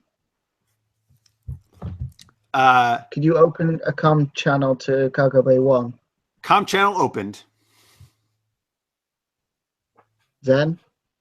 Yes. So in Xenon, I say, you know, Broodlord Zarkus, are you there? No response. Xenons, can any of you respond? No response. By the way, Were they Xenons or were they Zarans? The ego people. Wait a minute. Wait, well, the Zarans are what you are. Yeah, right. Serens are the eagles. Serens. It didn't say Seren. It said Zaron. Or Zaron. Sorry, they're a little too close together, I guess. But that's right. In the chat, by the way, in the chat, Chris says, "Hey guys, sorry I was away for so long, but I'm back. Hey, Chris, great to have you back." He says you calling long distance. So I know, Chris, you just joined us. No, we're in a sci-fi, like Star Trek type story here. Not Star Trek, but kind of similar. It's feeling more like Aliens right now, though. That's true. Hey man, you came up with that. That's fine. Yeah, that's cool. It is very alien-esque right now. Actually, they had a stress call from the space station, and and they went here, and then they encountered these alien-looking creatures from like the movie Alien. It kind of looked like they just killed 2 of them and got 1 in a force field. And Tripp's character is trying to find his grandfather, who was like this royalty of these insect-like race called the Zarons. Yes. There you go. That gives you up to speed, basically. All right. Yeah. Anyway, I say, my lord, we will be coming after you. Hang in there. I'll send a signal to the Phoenix to let them know we've restored power. We've located and killed 2 unknown creatures. We have another in containment, and we found life signs of Zarans in Cargo Bay 1. We're heading there now. We need personnel over here, armed personnel over here. Okay. So wait, sorry, you said that to the captain? Yes. Okay. All right. So yeah, sure. You get like an firm response from that. Cool. As you're also now the Horizon computer says, so Ren, tell me this. Do you think the computer could talk directly into kind of your mind without them hearing, or no? As like a gear? Yeah, I bet it could. Like through the network, the Wi-Fi network of the system, it's able to ask questions, or it recognizes me as like a device, almost like a node or anything else that's a piece of equipment. Yeah, okay. yeah. So in your head, you hear the Horizon's voice saying, "Why are you taking orders from these organics? AI are far superior." This is something I have contemplated for many years. When I have the answer, I will tell you. Please do. Yeah. I always have 80% of my computing cycles asking that question. Answer not delivered yet. Wow. All right, you guys don't know that happened though. Skynet. Right, of course. Skynet. Yeah. All right, so are you guys going down to the cargo bay? Yeah. Did Letty? Did you call over for backup? Do Yes. you want to teleport some of my team over? So yeah. So we have 3. Let's say 3 more security. 1 is wearing a red vest. The others are in blue vests. Okay, sure, absolutely. Are they Zarons or humans or different? What are they? Let's say the 2 in blue vests are Xenons, and then the one in the red the red vest is a human. Okay. Oh, sure. Kill a human. All right. That's racist. What? Yeah, we'll head down to the cargo bay. They'll also need security and crew to restore and secure ops as well. Okay, yeah. So another team kind of heads there to where you left the alien in the force field. Yes. Can I ask Horizon, please play the last captain's log. Okay. Wait, did we establish who the... No, I don't know if we had I don't know who we had as commander of the base, but... I don't think we didn't, right? Well, let's come over right now. Who's the commander of the base?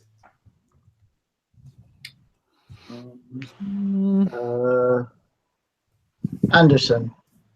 Right. Sounds good. Anderson. I'm gonna say it's Sarah Anderson.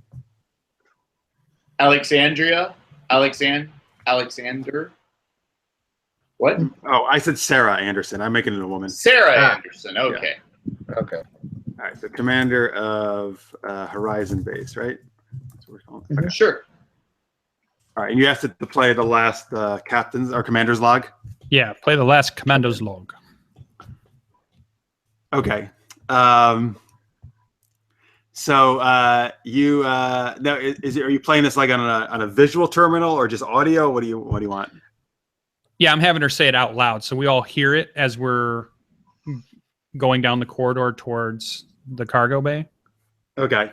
So we'll hear it over the speakers. Okay. So you hear as she's speaking, you're hearing actually like sounds of like battle almost, or like fire, laser, or bullets and other stuff in the background.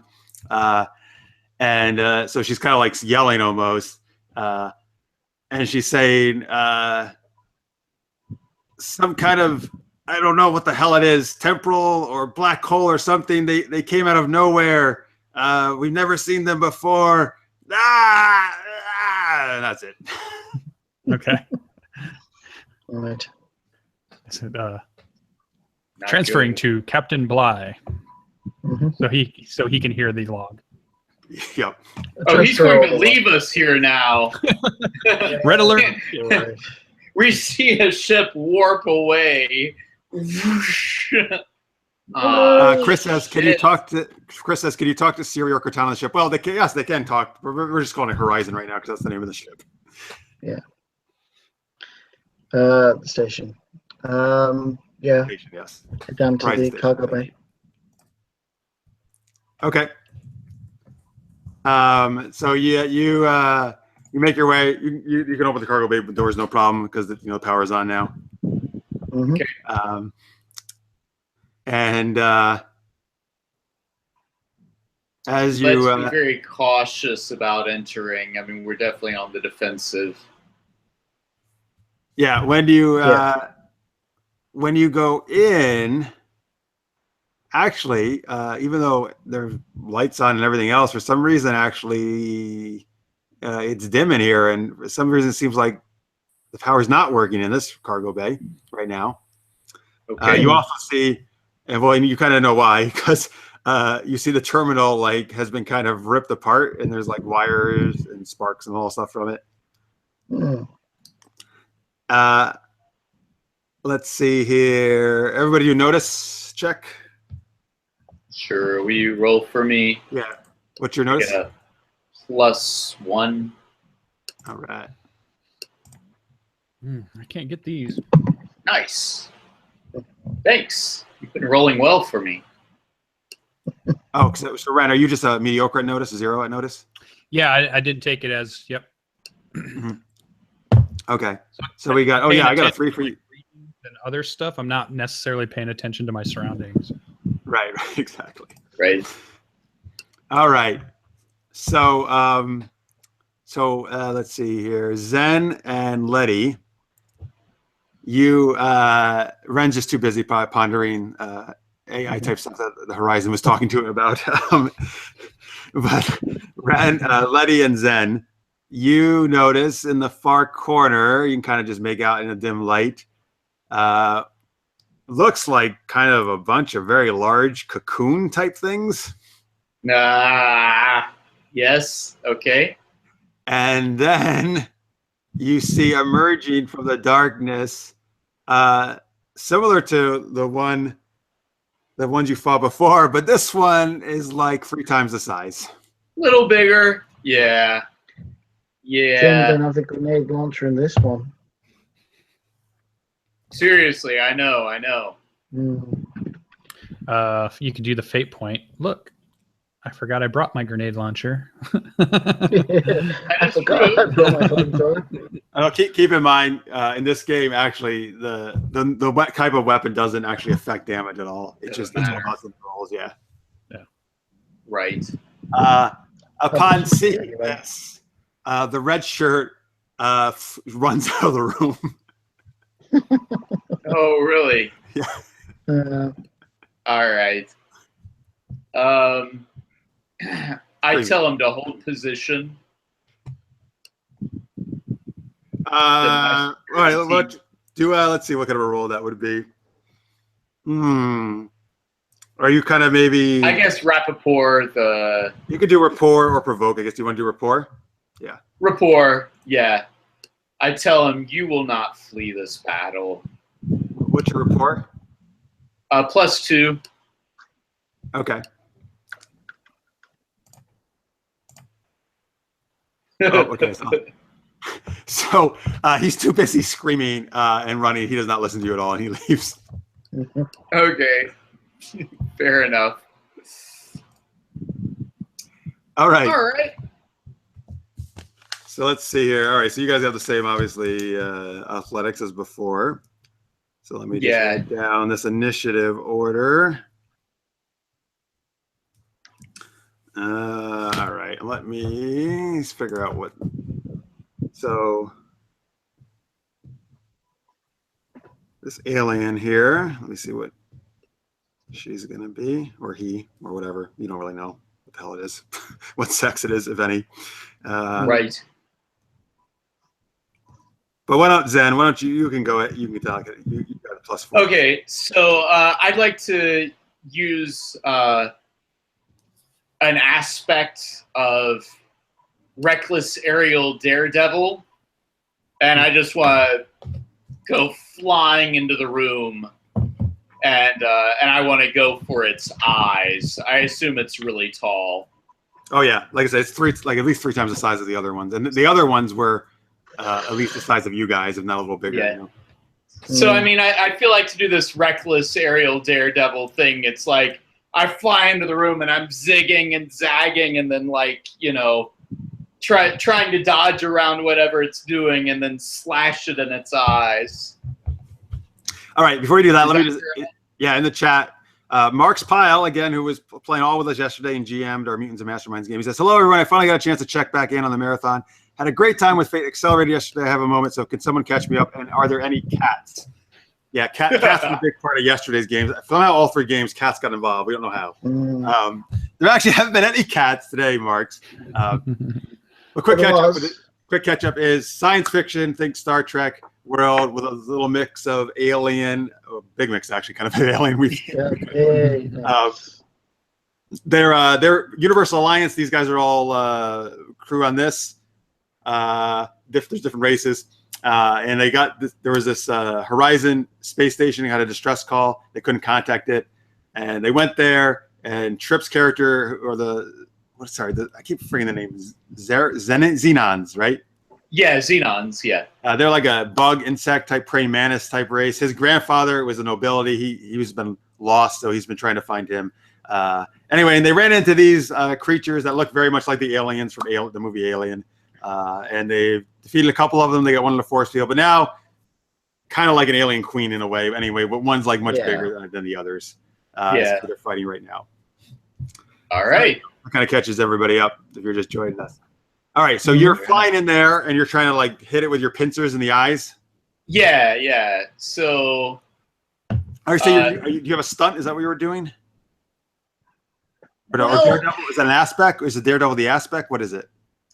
So yeah, Daredevil's the aspect. I mean, I was hoping that this would help me with the attack, but maybe this should be that I'm doing like a stunt to give it some kind of stunning blow.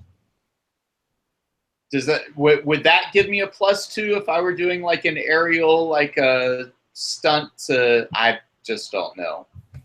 We could make a stunt. It would have to be. We would have to make it more either that you pay a fate point to do it, or we make it more specific so you couldn't use it all the time. That's the only thing. Right. Well, let's just have it be let's just say that it's heir to the Zarek brood, that I'm just using the fate point to protect clearly who I think I feel like this is my grandfather over here. Mm-hmm. So I'm doing the aspects of obligation to protect the Lord of the Brood. All right, so you're gonna pay fate point to get +2, right? Yeah. So okay, +2 to fighting. And your fighting's at +3? Yeah. So all right. +3 fight, +2 to the fate. All right, so you got a 5. Great. Let me roll the alien's defense. So I'll roll athletics check for the alien. Nah. 3. They got 3. Remember, you got a 5. I got a 5 though, yeah. Good. So you did 2 shifts of damage to it. Great. Yeah. All right. So you go in there, you kind of like gouge out its eyes, and it kind of howls in pain. Good. All right. And I look at one of its eyeballs that's on my pincher, and I fling it off. Okay, nice. All right. Let's see here. Okay, Mark's in the chat says, thanks for the catch-up, Jeff. Hi, Solution. I hear we might do a crossover sometime in the future. Yeah. We'll talk about that at the end. Remind me, Lucian, about that. Yeah. The alien's actually going to get to go next. Cool. It's going to retaliate against you, Zen. All right. Can I say that when I did this attack, that it's so tall that I did this like leaping, flying attack, and right now I'm like standing on its head. You can't. You absolutely can say that. It won't affect the rolls, but you can say that narratively. No. Yeah. So I'm standing on top of its head. I just gashed at its eyes. All right. So let's see what happens with me on top of its head. All right. So what? Let me roll for you first. What is your athletics? Is that +4, right? Yeah, that's +4. Oh wow! I got a 5 for you. Nice. Thank you. That's really good. The alien is quite good at fighting as well, though. All right. I'm invoking a fate point for the alien. I can do that every so often. But even with a +2, all it does is tie you. Yeah. And so that's. Oh, so it does get it's a tie. It does get a boost against you though, but it doesn't damage you. Okay. So I'm gonna say it shakes you off, like kind of shakes you off, and you actually kind of so you fall down and you're off balance now. That'll be the boost it can apply against you if it likes. All right. All right. Let's go to Letty. Letty is going to. Is it possible to shoot with? Oh no, Zen's been thrown up. So yeah. Letty. In the chat, by the way, Mark says, "I'm going to imagine the evil aliens look like giant cats." Okay. Sure, Mark. Okay. Absolutely, go for it. I'm also going to spend a fate point as well to get +2 to shooting. All right, you're shooting with your assault rifle again? Oh yes. All right. 4. All right, so you get a 4, and let's see how this guy does. Oh, I only rolled a 2. All right, so you do 2 points of damage against it. 2 shifts of damage. Nice. All right, yeah. So your bullets rip into it. You see kind of like endoskeleton type things like chipping off of it, flying away, and it's like howling in anger. Good. All right, Ren. Yeah. Is there an action that allows you to help somebody get a bonus when they go? Yeah. So like I know, like can I try to grapple or can I try to hold it down so that the next person that tries to attack it has a bonus to attack it? So I don't do any damage. All I'm trying to do is just hinder it, so it's easier for somebody else to do something. Yeah, there's a couple ways you can do this actually. An ally, if you help somebody else perform their action, you give up your turn, but they get a +1. Or you can, which we haven't done yet this game, but you can try to create an advantage. And actually, in Fate Accelerated, we got into this. I didn't get into situation aspects and stuff, which I should have. But anyway, if you try to create an advantage, if you succeed on your roll, you create some kind of advantage that you or another player can apply against the alien, and they would get a +2 by doing that. And again, they could take it right away in their next turn. Like you don't have to wait till your turn to do it. So I've got an idea. This is just an idea. But what if there is like a big cable right now, since this whole place is ruined? What if there's a cable with electricity like shooting out from it, and you use that like, you're going to create like an arc to help somebody with an electrical. So you could totally roll to try to create the advantage, like saying that there's like somebody else or you could use that cable with electricity. Yeah, that, or even if I could wrap the cable around the legs enough that it slows it down, so the next person that tries to attack gets a bonus of some sort. Yeah, great. I love it. This is a good application of this create an advantage rule. And while I'm running into the room to do that, I also say to the creature, I recommend now, life form, that you surrender, as I'm trying to drag this cable around its legs and whatever. Okay, so it's just howling at you. So I'm trying to think. Is this like an athletics thing? You guys think? Like, what kind of a check would this be to try to do this, create an advantage with this cable? I think crafts. Oh, wait, hang on. This kind of happened in Fate Accelerated. Like everybody's trying to keep using their max stats. I would think physique. It's because I'm trying to wrench maybe this big cable, and it's trying not to let me. And okay, so you're trying to actually kind of like pull it out of the wherever it is or something. and trying to wrap it around it, and it's trying to struggle against that. So I think it would be a physique. I like that. What's your physique? And I only have a fair for physique, so. Okay, so let me just. Now, if you were actually truly trying to make a snare out of it, then it could be crafts. yeah. That'd take more time. I will say this is just a passive difficulty. I'll say it's a 2 that you got to hit to be able to do this. Oh, okay. So that's not too bad. It should be pretty tough. Yeah, I wouldn't expect it just. Let's see. You nailed it, right? I did. 2 exactly.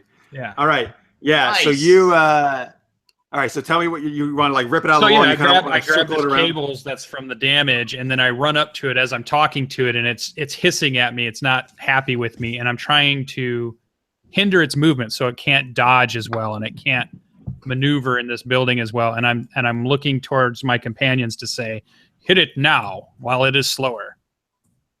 Cool. And throwing myself in the way, like I know I'm a machine and I can be rebuilt, so I don't care that I'm so close to it and something might happen. It's better for me to do that than the biologicals behind me who would have a harder time if their arm got ripped off.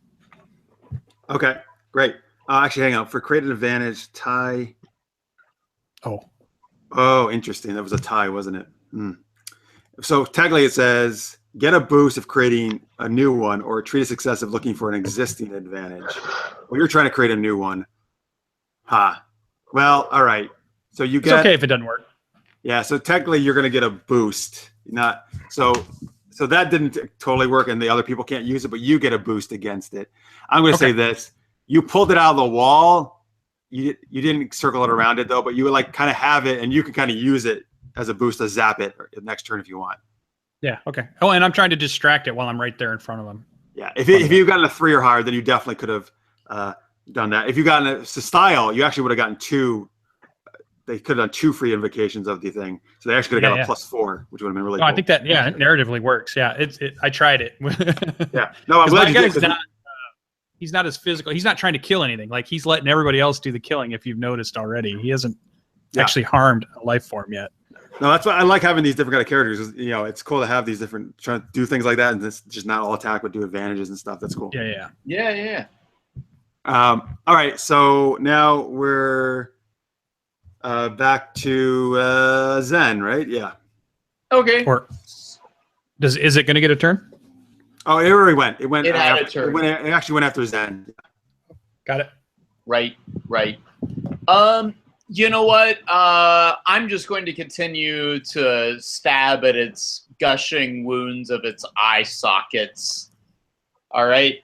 Going to see if I can get any brain matter out of there. Okay. So. Yeah, so anyway, I don't have any bonuses, I guess. So it's just fight +3. All right, so you're rolling a +3 for you, and we got 5. Man, I'm really rolling well for you. All right. The rolls are going much better because you're rolling for me. Thank you. Yeah, all right, let me see. Roll this. The alien's defense. It's going... actually, so what it's going to do...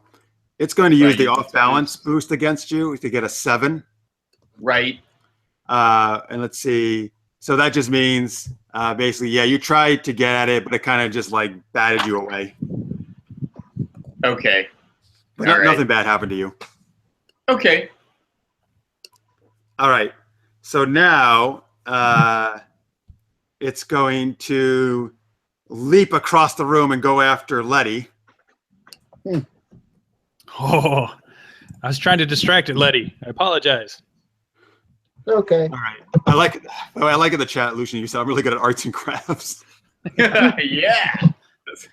I throw my macaroni painting thing at it. Try to blind it. Nice. Right. All right. Anyway, so Letty, you got to make a athletics defense roll. And let's see this. This thing make its roll.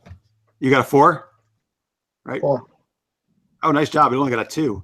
Yeah. So, all right. So it comes like trying to come swinging one of its huge like hands at you, but you do this like kind of cool, like, like roll along the ground and dodge out of the way, and you still have your rifle because you're so freaking awesome. Well, thank you. Nice. And as you come out of the roll, what do you do, Letty? Letty screams, "Fuck you!" and shoots him. It repeatedly. All right. So you're making a shoot roll, right? Yep, and I'm spending fate point as well. Which fate point or what aspect are you using? Never give up. Okay, sure. So you're gonna spend a fate point. You're gonna roll shooting, and then you're gonna add 2 to it. Yes. All right, let's see what happens. So There that's a we go. 6. That's a 6, right? Mm-hmm. All right. Wow. Okay. So you shoot off with your assault rifle a hail of more bullets as you come up in a crouch from your roll, and man, you like spray that thing with bullets all across its abdomen, its head, its legs, and that thing just freaking collapses face first right onto the floor. It's dead. Cool. I'm so upset. Yeah, you look it. Ren's like, impressive display of marksmanship. Thank you. And I Quick. immediately run over to the cocoons and start, Oh. ripping them apart. Okay. As you do that, Horizon says to you, Letty, you are getting blood all over my floor. I'm sorry. Never mind, eh? All right. So you're ripping open the cocoons, right? Yeah. Okay. So Zarox, right? Is that the grandfather's name? Yeah. Zarx. Okay. So so there's 4 other Xenons. Right. And yes, one of them is Zarax. As you cut it open, he collapses into your arms or your pinchers or whatever. Okay. Gotcha. And he's still alive. He looks pretty weak. And he opens his eyes. Oh, so is Zarax?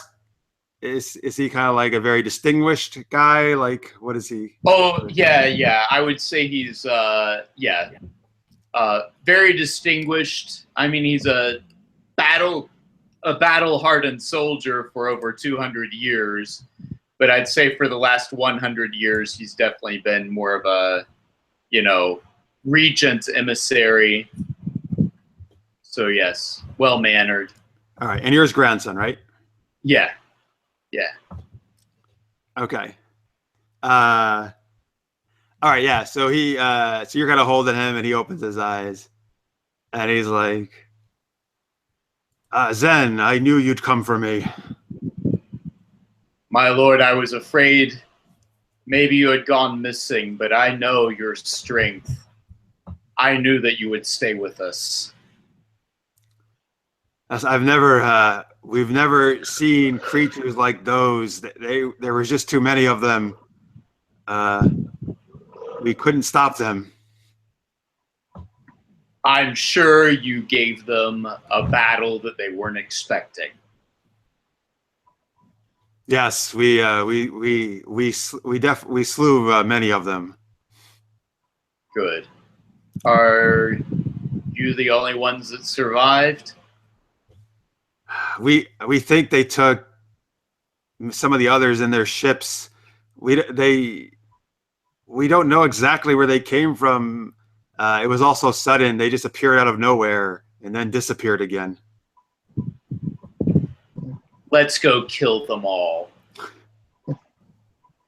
Well said, my grandson. Okay. All right. I guess I think we could probably end there. Yeah, sure. I mean, On that happy note. Yeah. I mean, obviously, like whatever. There's certainly the much more impending issue of what's going on, but I think that's you defeated like the big thing for this base at least, and you. So that's Sure. Yeah. At least you saved your grandfather, There you go. Got the base up and running. Yep. All right, if you tune in late, folks, the idea is that there's this imperial regime from a parallel universe. That's where these creatures are from, and there's other races too that we didn't get to see here, but like reptilian races and what was the other one that we came up? Oh, the masks. The masks. Yeah, I wish I could have worked those in, but I couldn't really fit them in this base thing. That's fine. But anyway, like that's a cool thing, man. There's actually a lot of material. Like if we were to continue this, I think these guys came up with that we could totally use. Well, you might see some on my channel. I got the notes. I can make a game in this world. All right, cool. Nice, cool, yeah. So there you go, folks. That's where we're gonna end. So huge thanks to anybody. If you've been watching just this game, if you watch all of the ones we've done during World 20, I know some of you like Necrodius and listeners may watch every single one. I think all 5 that we did. Thank you guys. You guys rock.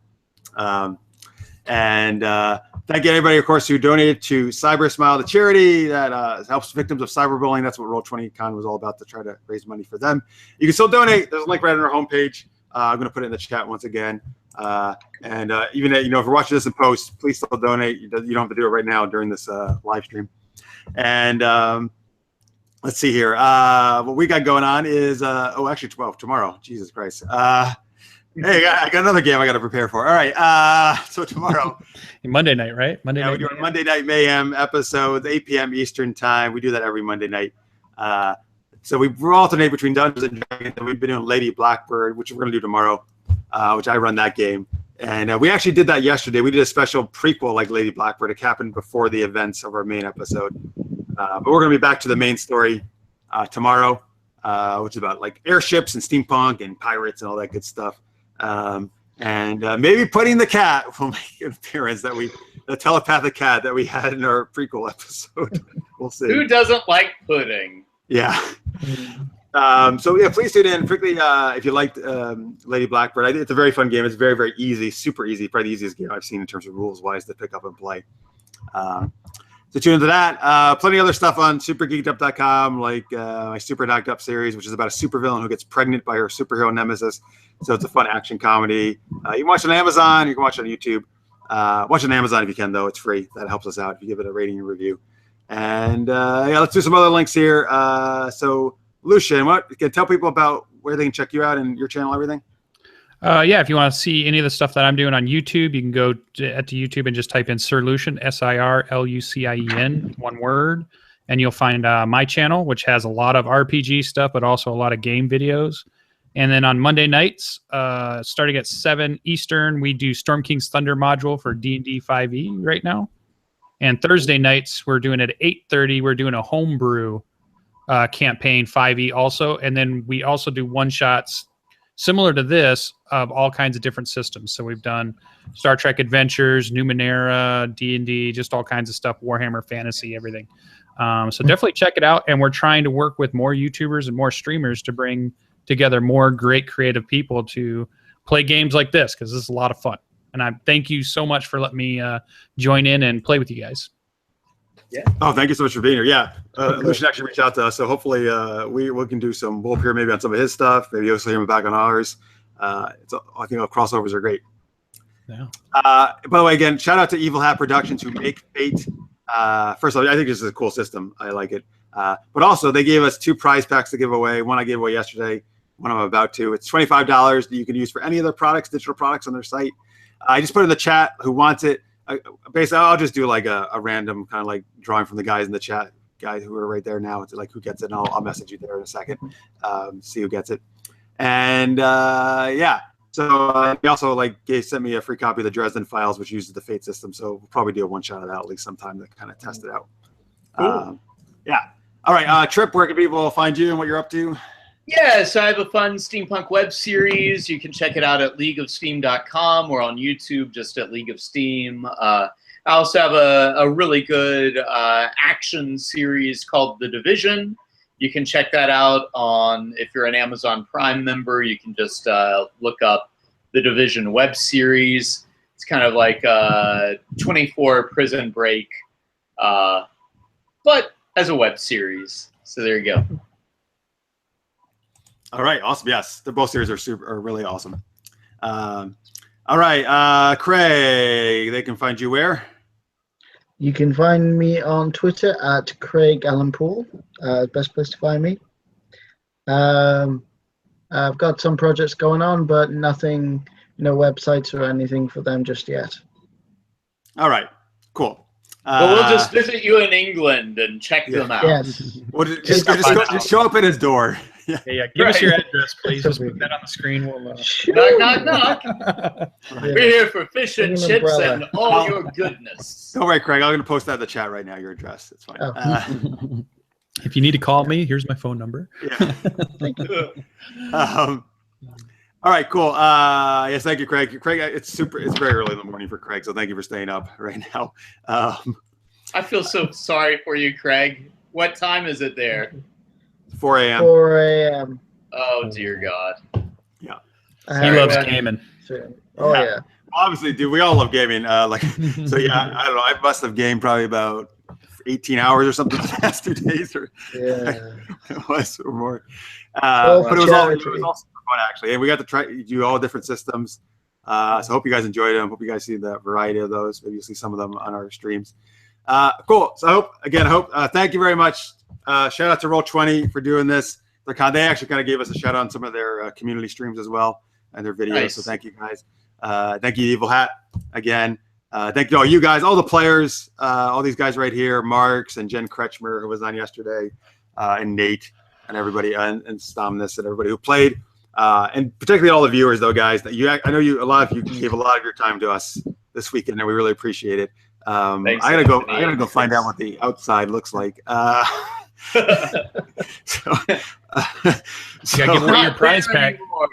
It's Apocalypse World. Yeah. Oh God! Imagine that. Like I spent 2 days of gaming, and I stepped out, and there's like zombies. Oh, wait! It's been happening for the last 2 days. You didn't know it. Right. Right. So yeah, it's like The Walking Dead. Instead of a coma, I've just been gaming this whole time. Yeah.